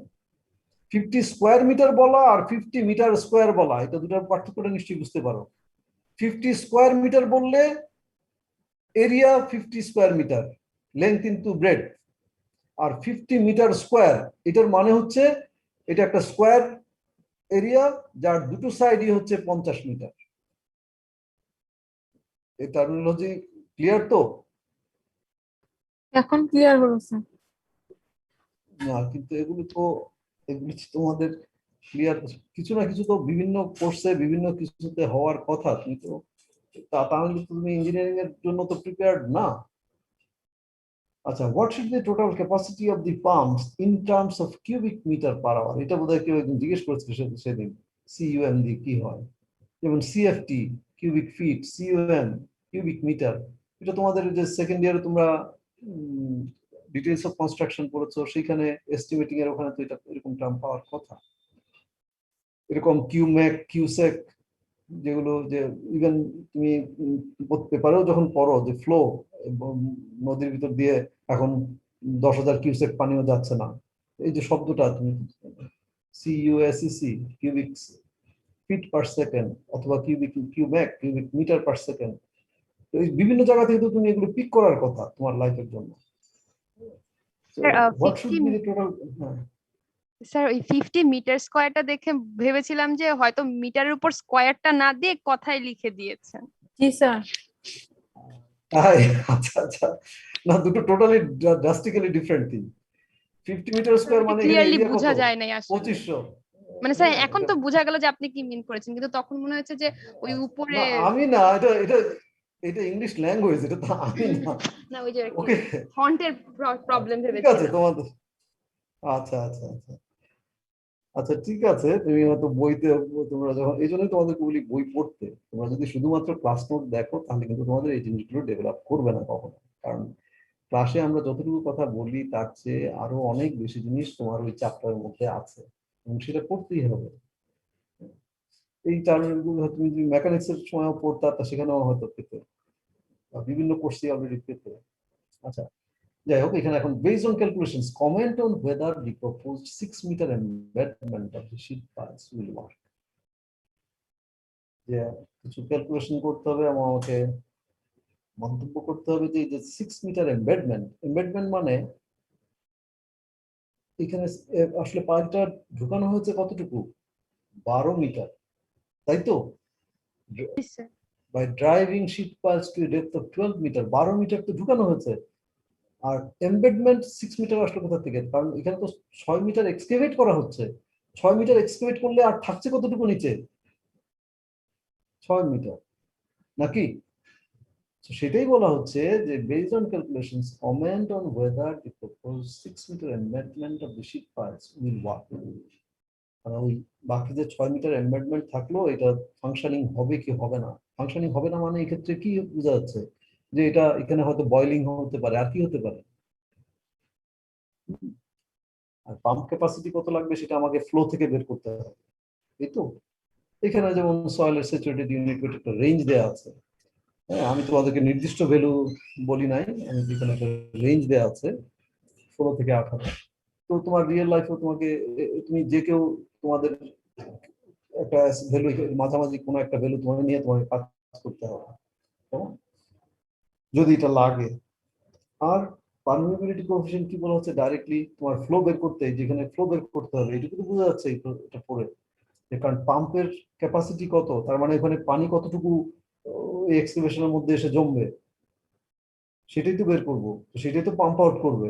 তো সেটা পাম্প আউট করতে গেলে আমার ওখানে যে ফ্লো নেট আঁকতে হবে, ফ্লো নেট আঁকলে সেখানে আমার ফর্মুলার মধ্যে কি আছে, N F by N D into K H permeability কোএফিসিয়েন্টটা লাগবে, তাই তো? খেয়াল করে দেখো, আমি কিন্তু এই যেটা পড়ে এই জিনিসগুলো আমাকে চিন্তা করতে হচ্ছে, তোমাকে তো তাই করার কথা যে আমার পারমিয়াবিলিটি কোএফিসিয়েন্টটা লাগবে। তো পারমিয়াবিলিটি কোএফিসিয়েন্টটা তো এখানে দেয়া নাই সরাসরি, কি বলেছে নিচে এখানে এরকম একটা চার্ট দেয়া আছে। চার্টে তোমার রিয়েল লাইফেও তো তাই, এখানে এই চার্টে কি আছে, বিভিন্ন ধরনের সয়েলের পারমিয়াবিলিটি রেঞ্জ দেয়া আছে। তো এখানে কি ধরনের সয়েল বলছে, এটা সিল্টি স্যান্ড বলছে। সিল্টি স্যান্ডটা কোথায় হবে এখানে? এখানে এগুলো হচ্ছে সিল্টি ক্লে, এগুলো ক্লে বা ফাইন স্যান্ড। আর তারপরে আছে এখানে coarse sand, silt mixture, fine sand, এইটা এই জোনে পড়তে পারে। এখানে কি আছে, clean sand, clean gravel and sand mixes, clean sand. এই টার্মিনোলজি পেয়েছো না অলরেডি? ক্লাসিফিকেশন কভার করেছেন জি না? স্যার পেয়েছি। হ্যাঁ পেয়েছো। তাহলে এখানে এই সিল্টি স্যান্ড এটা কোথায় পড়তে পারে? নিশ্চয়ই এরকম একটা জোনের মধ্যে পড়তে পারে। স্যার এটা ওই যে 10 টু দি পাওয়ার তো মাইনাস এইখান থেকে 4 তুমি থেকে একটা 10 টু দি ভ্যালু পাওয়ার নিয়ে মাইনাস 3 এর মধ্যে পড়বে না, কারণ যে এসএম লেখা আছে নিচে, নিচে এস এম লেখা আছে, তাই তো? এই সিলটি তো সেন্ট। কাজেই দেখো, হ্যাঁ সিল্টি স্যান্ড, কাজেই দেখো তোমার এখানে ইনফরমেশন দেওয়া আছে। আমি তোমাকে জাস্ট সংখ্যাটা দিলাম, তাহলে তোমাকে রিয়েল লাইফের সংখ্যাটা কে বলে দিবে? আমি তো তোমাকে কোর্সে এগুলো পড়িয়েছি, কভার করেছি। তো তোমাকে তো সেই জিনিসটা থেকে এটা জাস্ট এইটুকু কি তুমি ডিসাইড করতে পারবে না? কিন্তু রিয়েল লাইফে তোমাকে কে বলে দেবে? কেউ তো কিছুই বলে দিবে না, তোমাকে তো শুধু বলবে যে আমার এই সমস্যা, এটা কিভাবে মিট করতে পারবে। তাহলে এই যে পিকচার এতগুলি কথা আমি আলোচনা করলাম, তাহলে দেখো সেখান থেকে দেখো, তাহলে শীট পাইলটা যে বলেছে যে আমার গ্রাউন্ড সারফেস, সেখানে শীট পাইলটা 12 মিটার, 12 মিটার, তার মধ্যে 6 মিটার এক্সকেভেট করা হবে। এখানে 25 মিটার এই লেয়ারটা আছে, তার নিচে একটা হার্ড ক্লে লেয়ার, ইমপারমেবল। এই পিকচারটা কি কল্পনা করা যায় না? যাওয়ার কথা, তুমি যদি কিছু প্র্যাকটিস করে থাকো। এখন এটা এই শীট পাইল, এটা দেখো আমি এটা এঁকেছি, এটা কিন্তু কোনো গ্রাফ পেপারেও আঁকার দরকার পড়েনি এই প্রবলেমটা। যা সাদা কাগজে আঁকলেও কোনো অসুবিধা নেই। আমি জাস্ট একটা স্কেল দিয়ে 3 মিটার, এখানে 3 মিলিমিটারকে 1 মিটার ধরেছি, তাহলে আমার এই 25 মিলিমিটার মানে এখানে 75 মিলিমিটার পরে আমি দুটো হরাইজন্টাল লাইন এঁকেছি, এটা আমার 25 মিলিমিটার ফিল্ডের। আর এখানে 12 মিটার, তো 3 12 36 মিলিমিটার, এখানে শীট পাইলটা এইটুকু। তো এছাড়া তো আমার এখানে আর কিছু নাই। তো এটা একই স্কেলই, তো এখানে আমার গ্রাফ পেপারেরও কোনো দরকার নাই, হয়নি। এবং এখানে জাস্ট তোমাদের কয়েকটা ফ্লো লাইন আর ইকুইপোটেনশিয়াল লাইন, ক্রুড হলেও কোনো অসুবিধা ছিল না। ওকে, এগুলো মোটামুটি স্কোয়ার আমি, হ্যাঁ প্রথমে পেন্সিল দিয়ে দাগ দিয়ে নিয়েছি, পেন্সিল দিয়ে নিয়ে একটু ঘষাঘষি করতে হয়েছে। এটা আঁকতে কত সময় যাবে, এই যে বললাম আমি, কত সময় লাগবে এটা আঁকতে। এন্ড এটার পরে তুমি দেখো ক্যালকুলেশনটা জাস্ট কতটুকু, যে আমার টোটাল ফ্লো কোয়ান্টিটি এখান থেকে তো পাম্প আউট করবে, পাম্প আউট করলে এখানে পানি আসবে কতটুকু, সেটা আমার বের করতে হচ্ছে। সেটা আমার কি NF by N into KH. তো এখানে আমি ফ্লো লাইন, আমি এখানে যা এঁকেছি, কয়টা ফ্লো লাইন লিখেছি, কয়টা ফ্লো লাইন, হ্যাঁ 5টা ফ্লো লাইন এখানে। হ্যাঁ এই লাইন, এটাও একটা ফ্লো লাইন, এখানেও একটা ফ্লো লাইন, এইখানে এই লাইন, এটা তো ফ্লো লাইন না, আমার ফ্লো 1 2 3 4, এইখানে এই শীট পাইলের গা ঘেসে সেটাও একটা ফ্লো লাইন, 5টা হচ্ছে। আর ড্রপ 1 2 3 4 5 6 7 8 9, 9টা। আমার হেড কত এখানে, এই পাশ থেকে এই পাশে 6 মিটার, কারণ এখানে ওয়াটার লেভেল এই জায়গায় পাম্প আউট করে এটাকে আমাকে এক্সপ্রেশনের বটমে রাখতে হবে। আর দরকার কি আমার, কে, কে সেটাই বলছি, এর ভিতরের কোনো একটা ভ্যালু হবে, এস এম দেয়া আছে এখানে 10 to the power -3 10 to the পাওয়ার -4। তো আমি যদি বলি যে না আমি সবচেয়ে বেশিটাই ধরি, যে আমার সেফ সাইডে থাকার জন্য, ঠিক আছে। কেউ যদি বলে যে না স্যার আমি এখানে 10 টু দি -3 10 টু দি পাওয়ার -4, আমি মাঝামাঝি কিছু ধরবো, অসুবিধা নাই। আমি সেই ফ্লেক্সিবিলিটি দিয়েছিলাম তোমাদেরকে যে তুমি আসলে রিয়েলাইজ করো কিনা। তো ঠিক আছে, এখানে 10⁻³ সেন্টিমিটার পার সেকেন্ডে আছে, জিনিসটা আছে কি সেখানে সেন্টিমিটার পার সেকেন্ডে, এটা মিটার পার সেকেন্ডে লিখলে 10⁻⁵। এখন এই ফর্মুলায় বসালে এই ক্যালকুলেশন করতে কি 2 মিনিটও লাগে? এই এই যে লেখাগুলো লিখতে 2 মিনিট লাগে না টোটাল। এটা এই অংশ, হ্যাঁ এইটা আঁকতে কয় মিনিট লাগতে পারে? তোমাদেরকে বলছি যে ক্রুড ওয়েতে আঁকলেও মানে 10 মিনিট। ওকে, তারপরে যে অংশটা ছিল যে এখানে কমেন্ট করতে বলা হয়েছে 6 মিটার এমবেডমেন্ট, এটা ওয়ার্ক করবে কিনা। এটা ওয়ার্ক করবে কিনা এটার মানে হচ্ছে যে আসলে এখানে তো বয়লিং হবে কিনা, ফেইলিউর ঘটবে কিনা। তো সেটা দেখতে গেলে আমাদেরকে কি দেখতে হয়? সেটা দেখতে গেলে আমাদেরকে এক্সিট গ্রেডিয়েন্ট দেখতে হয়। এক্সিট গ্রেডিয়েন্ট সেটা আমি একটা প্রবলেমও করিয়েছি। এক্সিট গ্রেডিয়েন্টটা কত এখানে? এখানে এই যে লাস্ট পোর্শন যেটা এই ফ্লো পাথের লাস্ট যে ড্রপটা আছে এটা শীট পাইল ঘেসে, সেখানে এই লেন্থটা দরকার আমার, আর এখানে ড্রপটা কত এটা দরকার। তো এই ড্রপটা কত? এখানে কয়টা? 9টা হেড ড্রপ আছে, তাই তো? এখানে যে ND9 9টা হেড ড্রপ আছে। তো 9টা হেড, তাহলে এই হেড ড্রপটা কত? টোটাল হেড হচ্ছে 6, এই যে 6 ডিভাইডেড বাই 9, এটা হচ্ছে আমার হেড ড্রপ। আর এখানে লেন্থটা কত? এই লেন্থটা হচ্ছে এখান থেকে জাস্ট মেপে নিয়ে যে 3 মিলিমিটার হচ্ছে 1 মিটার, সেটা মেপে নিয়ে আমি লিখছি এটা 3 মিটার, এখান থেকে মেপে নিয়ে 3 মিটার। তাহলে আমার এক্সিট গ্রেডিয়েন্টটা হচ্ছে দাঁড়াচ্ছে এটা 2/9। এখানেও আমি কমেন্ট করতে পারতাম, এইটুকু করে আমি কমেন্ট করতে পারতাম। আমার এক্সিট গ্রেডিয়েন্ট যদি 1 এর কাছাকাছি হয় তাহলে বলা যাবে যে হ্যাঁ এখানে তো বয়লিং হওয়ার চান্সেস, এটা কোনো মার্জিন নাই। এটা 2/9 অনেক কম। আর আমি আরো প্রিসাইজলি দেখার জন্য আমি ফ্যাক্টর অফ সেফটি বের করেছি এগেইনস্ট বয়লিং। সেটা কি হবে? IC critical hydraulic gradient divided by exit gradient, এবং IC1 ফ্যাক্টর অফ সেফটি দাঁড়াচ্ছে কত? 4.5। তো 4.5 তার মানে বয়লিং হওয়ার চান্সেস ভেরি লো, অলমোস্ট হবে না, সেটাই বলতে পারি, এইটুকুই কম। তাহলে এই ক্যালকুলেশন করতে আসলে সব মিলে 5 মিনিট 6 মিনিট লাগার কথা না, এটা করতে 10 মিনিট।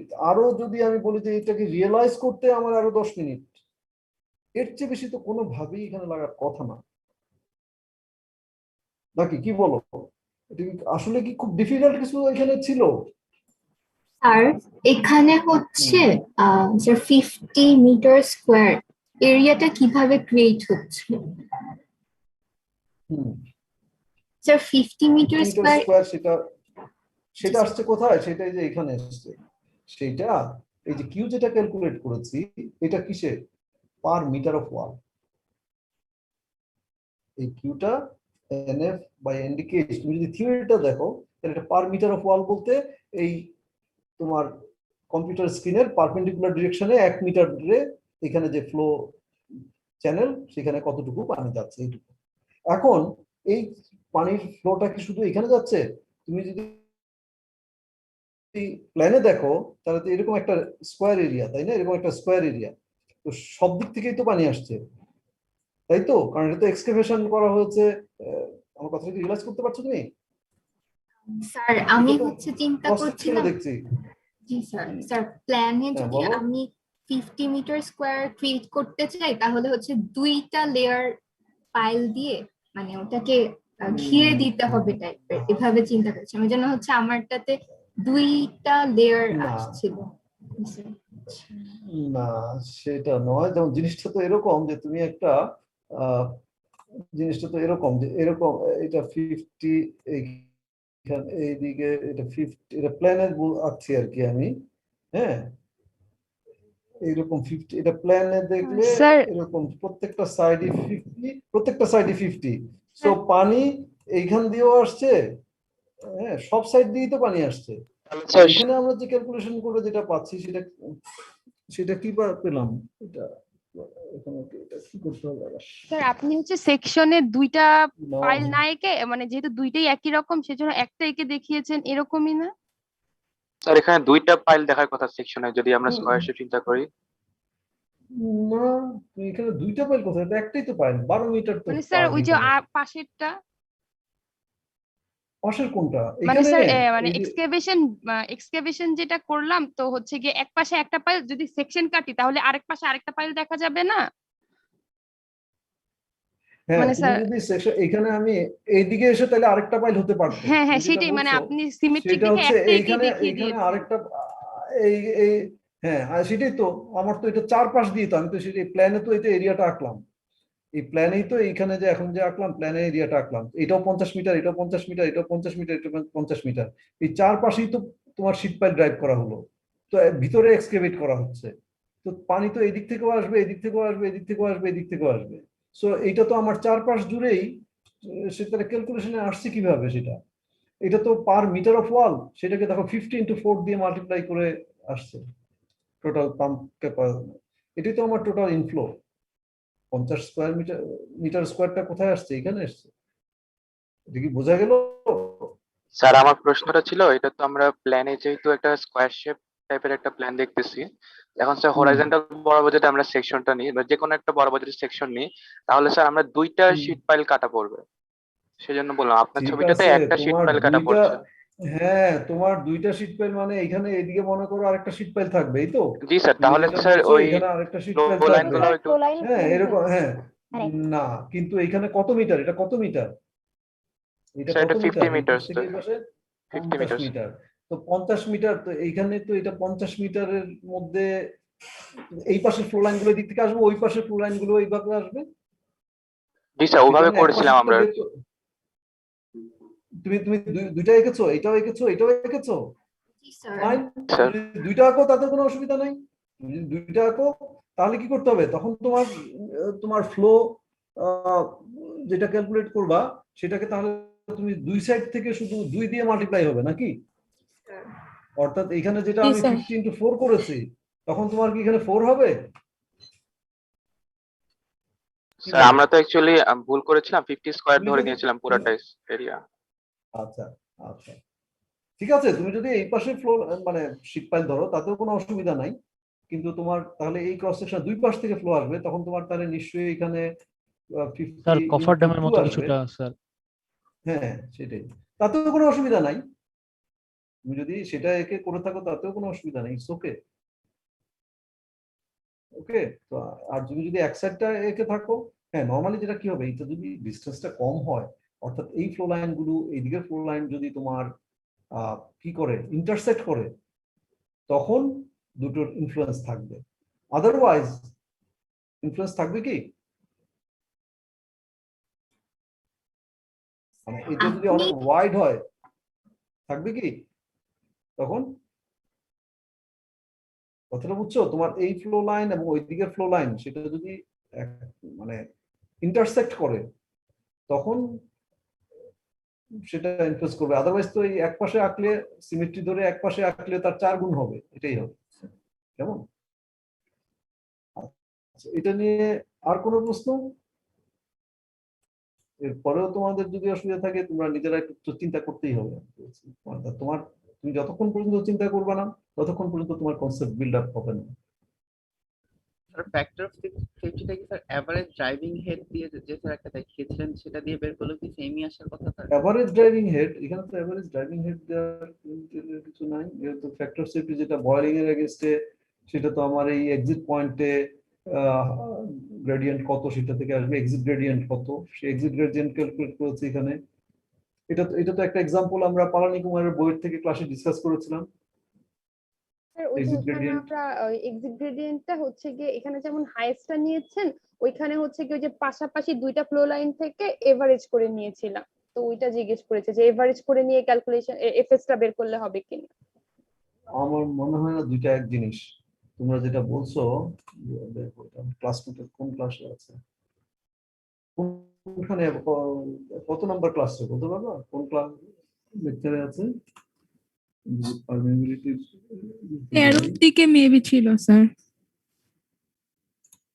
13-তে একটা স্লাইড ছিল, ওখানে অনেকগুলো ম্যাথ ছিল, মেবি 13-তে আচ্ছা, এরকম ঠিক মনে আছে। হচ্ছিল। না স্যার 14 প্রথম দিকে। 13টা 14 প্রথম দিকে বলছো? জি স্যার আমি মাত্র বের করে দেখলাম। আচ্ছা ঠিক আছে, তাহলে 14 এটা খুলি। এখন কি দেখতে পাও যে ফিল্টার এটা দেখতে পাচ্ছ, সুন্দর ক্লাস্টারটা দেখতে পাচ্ছ? জি স্যার, আরেকটু নিচে 2 নম্বর পেজ। আচ্ছা,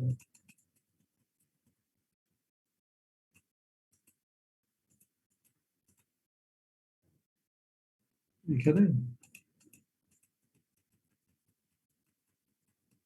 এখানে জি স্যার, এই যে এইটার কথা বলছিল কোথায় এভারেজ করা হয়েছে এখানে? স্যার, আরেকটু উপরে।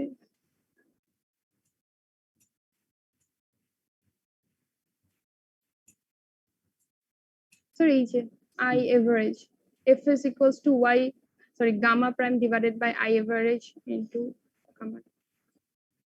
এইটা আর ওইটা কি একরকম জিনিস হলো? এখানে আইটা কি কাজে, এই জন্যই বলছি যে থিওরি বুঝতে হয়। আমি তোমাদেরকে থিওরি ডিরাইভ করতে দেই না, দেওয়ার কোনো মানেও নাই। এইখানে আই এভারেজটা দিয়ে কি বের করা হয়েছে? এখানে কিন্তু আপওয়ার্ড ফোর্স বের করা হয়েছে। স্যার ওই এখানে আপওয়ার্ড ফোর্স বের আপনি করে মানে ফোর্স বের করা, হ্যাঁ আপওয়ার্ড ফোর্স বের করার জন্য দেখো আই এভারেজটা কোন পয়েন্টে, এইখানে এই যে ডি বা এই জোনের উপরে, এই সয়েলের উপরে আপওয়ার্ড ফোর্স কত সেটা বের করা হয়েছে, তাই তো? হ্যাঁ, এখানে কোন জোনটা, এখানে আমরা বলছি বয়েলিং হয় একদম কাছের এই জোনটাতে। জি স্যার, হ্যাঁ, এটা ধরেই মানে এবং এই ম্যাথটা আই করা যাবে এভারেজ না? না, সেটা তো সেখানে করা যাবে না। তাহলে ওখানে তো তাহলে তুমি এরকম একটা ব্লক ধরে সেইভাবে তাহলে অ্যানালাইসিস করতে হবে এটার জি মতো। স্যার, মানে ওইভাবে ব্লক ধরে অ্যানালাইসিস হ্যাঁ করলে হবে না? হ্যাঁ হ্যাঁ, সেটাও হতে পারে, কিন্তু ওখানে তুমি দেখো পাওয়ার এর যদি তুমি এখানে এটা ফলো করো দ্যাটস ওকে। হ্যাঁ, কিন্তু আই এভারেজটা কোথাকার আই এভারেজ এটাও খেয়াল করে দেখো। ওই যে ডি হাফের জন্য এট যত দি বটম অফ দ্য, এই জায়গার আই এভারেজ। হ্যাঁ, আর ওখানে সাধারণ এটা ছাড়া আমরা বোধহয়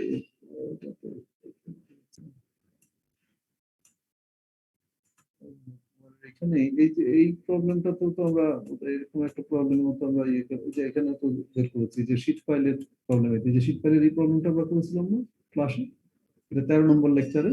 জি স্যার। একদম শীট ফাইলের এই জিনিসটাই তো করা হয়েছিল এখানে। এটার সঙ্গে তোমাদের ক্লাস নোটে যেটা দেওয়া হতো সেটা পার্থক্যটা কোথায়? এটা হচ্ছে এই লেভেলে ছিল, এখানে কোনো এক্সপ্রেশনের কথা বলা ছিল না। আর তোমাদের এখন যেটা হচ্ছে শীট ফাইলটার এখানে এটা হচ্ছে গ্রাউন্ড সারফেস বা পাশে এখানে এক্সপ্রেশন করে এই জায়গায় এসেছে। সো এইখানে ফ্লো লাইন গুলো শুরু হয়েছে উপর থেকে, এই এছাড়া তো এটার কোনো পার্থক্য নেই। এবং এখানে এক্সিট গ্রেডিয়েন্ট এটা যত বেশি হবে এক্সিট গ্রেডিয়েন্ট দিয়েও করতে পারো, এখানে তো এটা করেছি exactly delta H by LE maximum exit gradient. এটার সঙ্গে এটা কনফিউজ করার তো মানে স্যার আমরা যদি কিছু হবে না। এটা যদি অ্যানালাইসিসটা করো, ওইভাবে করি যে ওই ডি হ্যাঁ হাফ হ্যাঁ ডিসটেন্স করো, নিয়ে, ওকে ওকে হ্যাঁ ওকে, সেটা ঠিক আছে, সেটাও হবে। মানে এখানে কি দেখা হচ্ছে, এটা আসলে কি হয়েছে, হিভিং হবে কিনা, এখানে এটা কি বলা হয়েছে? Factor of safety against heaving sir. Sir প্রশ্নে হিভিং, তো আর স্যার এটা কি হিভিং ছিল না। প্রশ্নটা আমি কি তোমাকে হিভিং চেয়েছি? আমি তোমাকে হিভিং চেয়েছি? আসলে প্রশ্নে হিভিং এর কথা ডাইরেক্টলি বলা নাই, প্রশ্নটাতে একটু ইনডাইরেক্ট।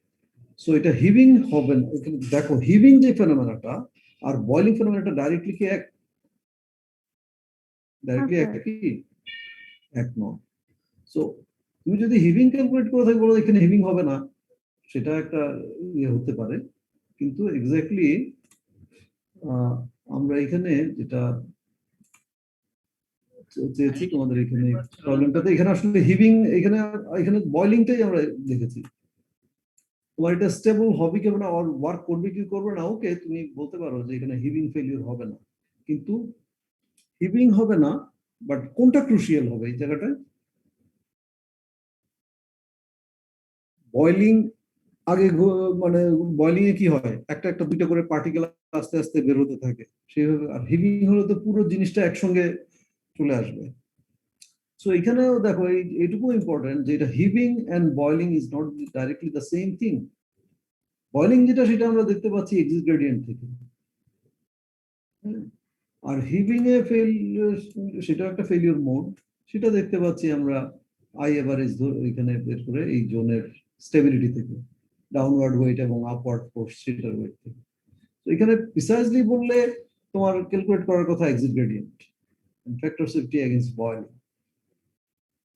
যদি বলো যে না ঠিক আছে সেটা ক্যালকুলেট করো না, এটা দিয়ে করেছো, তাতেও লিস্ট যেটা কমেন্ট করতে পারো, ওকে, সেটাও ফাইন, ওইটুকু অ্যালাউ করা যায়।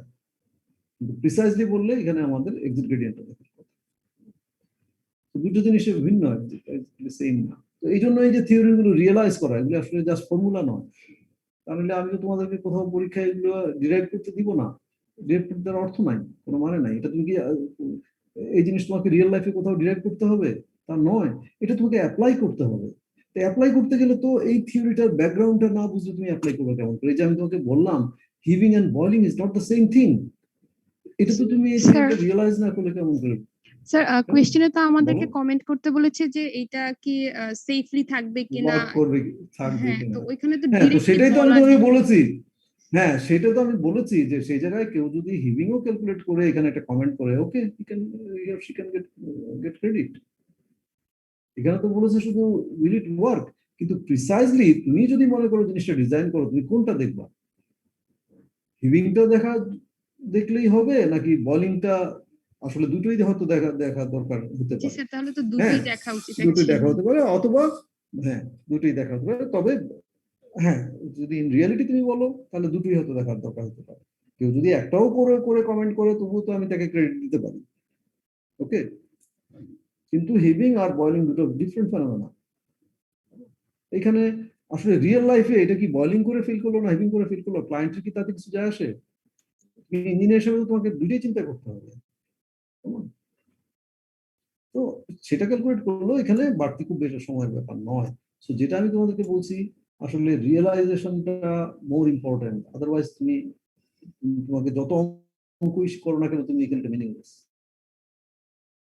এবং এই থিওরি গুলো যে ডিসকাস করছি এত সময় ব্যয় করে, থিওরি গুলি তো তোমাদেরকে কোথাও মুখস্থ লিখতে দিব না, কোনো অর্থ নাই। কাজে তোমাদেরকে বই যদি না পড়ো, একটা জিনিস নিয়ে চিন্তা না করো, তাহলে তুমি কখনোই আগাতে পারবে না। আচ্ছা, এখানে আরেকটা জিনিস সেখানে ছিল, সেটা হচ্ছে এই 7 পালানি কুমারের এই বইয়ে তোমরা বলছিলে যেটা মিলে না। এটা তো খুব জটিল কোনো প্রবলেম ছিল না। কেউ বলছিল এখানে এটা মিলে না, এটা আমি কোনো অসুবিধা দেখি নাই। এখানে কে বলেছিলে? আচ্ছা, কি কতদিন আমাকে কে রোল 15 বলেছিলে নাকি? স্যার 115 বলেছিল। 115 হ্যাঁ। আছো কি সাদিয়া, আছো? জি স্যার। তো এইখানে তোমার কোথায় দেখা যাচ্ছে? স্যার ওই যে ফ্যাক্টর অফ সেফটির না স্যার, গ্রেডিয়েন্ট যেটা, ওটার তো দুটো ফর্মুলা আছে না, একটা হলো gamma prime divide by gamma W, আর একটা হলো ওই যে I critical divide by exit gradient, যেটা দুটো ফর্মুলা না। হ্যাঁ, কিন্তু তুমি যেটা বলছো এখানে দুটো ফর্মুলা আসবে স্যার আমার কোথা থেকে? একবার এখানে কি দেখতে হবে স্যার, এক সেকেন্ড, একটু আমি ভুলে গেছি। এখানে তো বলেছে যে factor of safety of development for quick condition of sand. হ্যাঁ, তো কুইক কন্ডিশনে আমাদের এটা কি এই জায়গায় কিনা?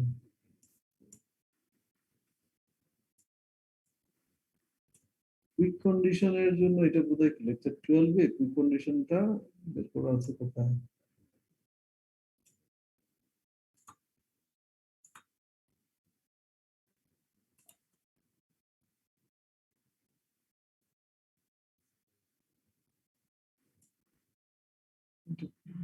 কুইক কন্ডিশন আর এখানে যে আই ক্রিটিক্যালের কথা বলছিলাম, আই ক্রিটিক্যালের দুইটা ভ্যালু আছে। আই ক্রিটিক্যালের দুইটা ফর্মুলা না, একটা হলো gamma prime divide by gamma W, ওটাতে করলে 1 আসে। আর যদি আই ক্রিটিক্যালটা এইচ ডিভাইড বাই জেড তে করি, তখন 0.5 আসে। আই ক্রিটিক্যাল এখানে আমাদের বয়লিং হবে কিনা সেটা আর দুটোকে এক জিনিস হলো, এক না। তুমি এখানে এগেইন তোমার আন্ডারস্ট্যান্ডিং এর কিছু একটা ভুল হচ্ছে। এখানে বের করতে বলেছে কি, find the available factor of safety against the development of quicksand condition. তো quicksand condition সেটা আমার এক্সিট গ্রেডিয়েন্ট কত, এবং সেটা ক্রিটিক্যাল হাইড্রোলিক গ্রেডিয়েন্ট তো সবসময় একের কাছাকাছি। ক্রিটিক্যাল হাইড্রোলিক গ্রেডিয়েন্ট তো 1 বা তার কাছাকাছি। হ্যাঁ, এবং ওইটা তো ক্রিটিক্যাল হাইড্রোলিক গ্রেডিয়েন্ট। তুমি যেটা বলছো সেটা কোথায় ছিল দেখো, মানে এটা হচ্ছে তোমাদের ফর্মুলা মুখস্থ করার কারণে, তুমি ফর্মুলাটা কেন আসলো, কোথা থেকে আসলো, সেটা সেইটুকু লেভেলে তাহলে চিন্তা নিশ্চয়ই করছো না। এখানে তোমার এই ক্রিটিক্যাল হাইড্রোলিক গ্রেডিয়েন্টটা ডিসকাস করেছি কত, কোন ক্লাসে? 12তে, 12তে আছে।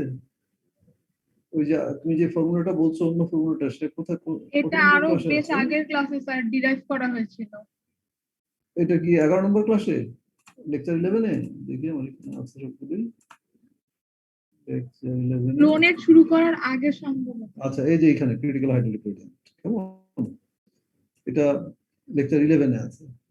তো এটা তো ক্রিটিক্যাল হাইড্রোলিক গ্রেডিয়েন্ট। জি স্যার।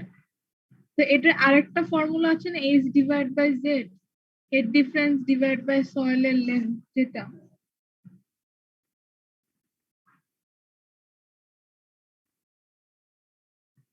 হ্যালো হ্যালো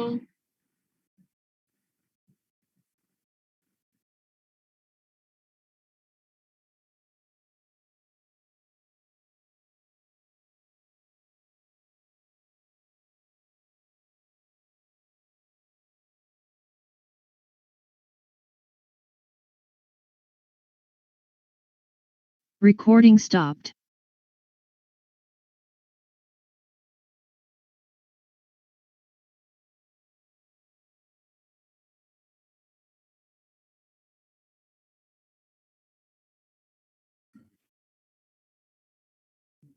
তাদের শুনতে পাচ্ছ?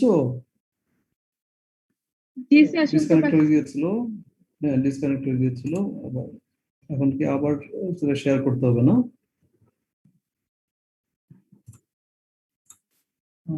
ওকে, আবার স্ক্রিন শেয়ারিং এ যাই।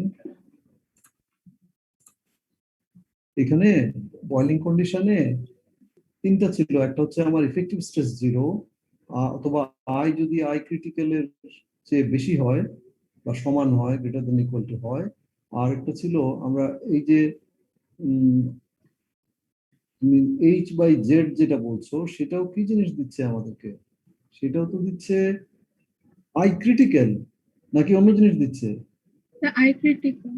সেটা তো আই ক্রিটিক্যাল দিচ্ছে, কিন্তু এখানে আই ক্রিটিক্যালের মান তো 1-এর কাছাকাছি। জি স্যার। হ্যাঁ হ্যাঁ, এখন আমার এখানে তো এই এই প্রবলেমে যেটা আছে, সেটা তো ক্রিটিক্যালের কাছে আছে কিনা সেটাই দেখা দরকার। এক্সিট গ্রেডিয়েন্টটা ক্রিটিক্যালের কাছে আছে কিনা সেটা দেখা দরকার। ক্রিটিক্যাল বের করে তো আমার লাভ নেই, ক্রিটিক্যাল তো 1-এর কাছাকাছি। আচ্ছা স্যার, এটা তো এক্সিট গ্রেডিয়েন্টটা বের করতে হবে, এখানে তো একই জিনিস, এখানে এক্সিট গ্রেডিয়েন্টটা বের করতে হবে। এন্ড দেন তুমি যদি ফ্যাক্টর সিটি বের করতে চাও, তাহলে তোমার critical divided by exit gradient, যেটা এই আজকেও আরেকটা জায়গায় একই কথা বললাম। তোমার তুমি তো ক্রিটিক্যাল গ্রেডিয়েন্ট বের করার দরকার নেই, এটা 1-এর কাছাকাছি কিছু একটা ভ্যালু। ওকে, জি স্যার, বুঝতে পেরেছি।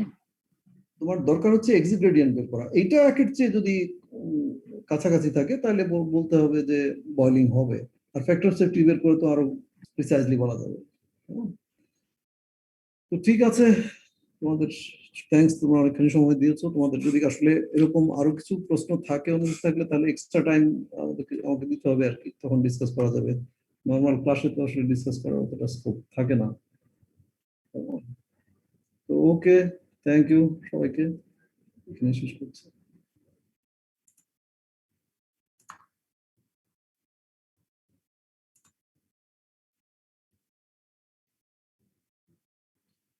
তোমাদের ক্লাস তো আগামীকাল ডক্টর আবু সিদ্দিক নেবেন, তো ক্লিয়ার তাই না? আর কার কোনো প্রশ্ন আছে?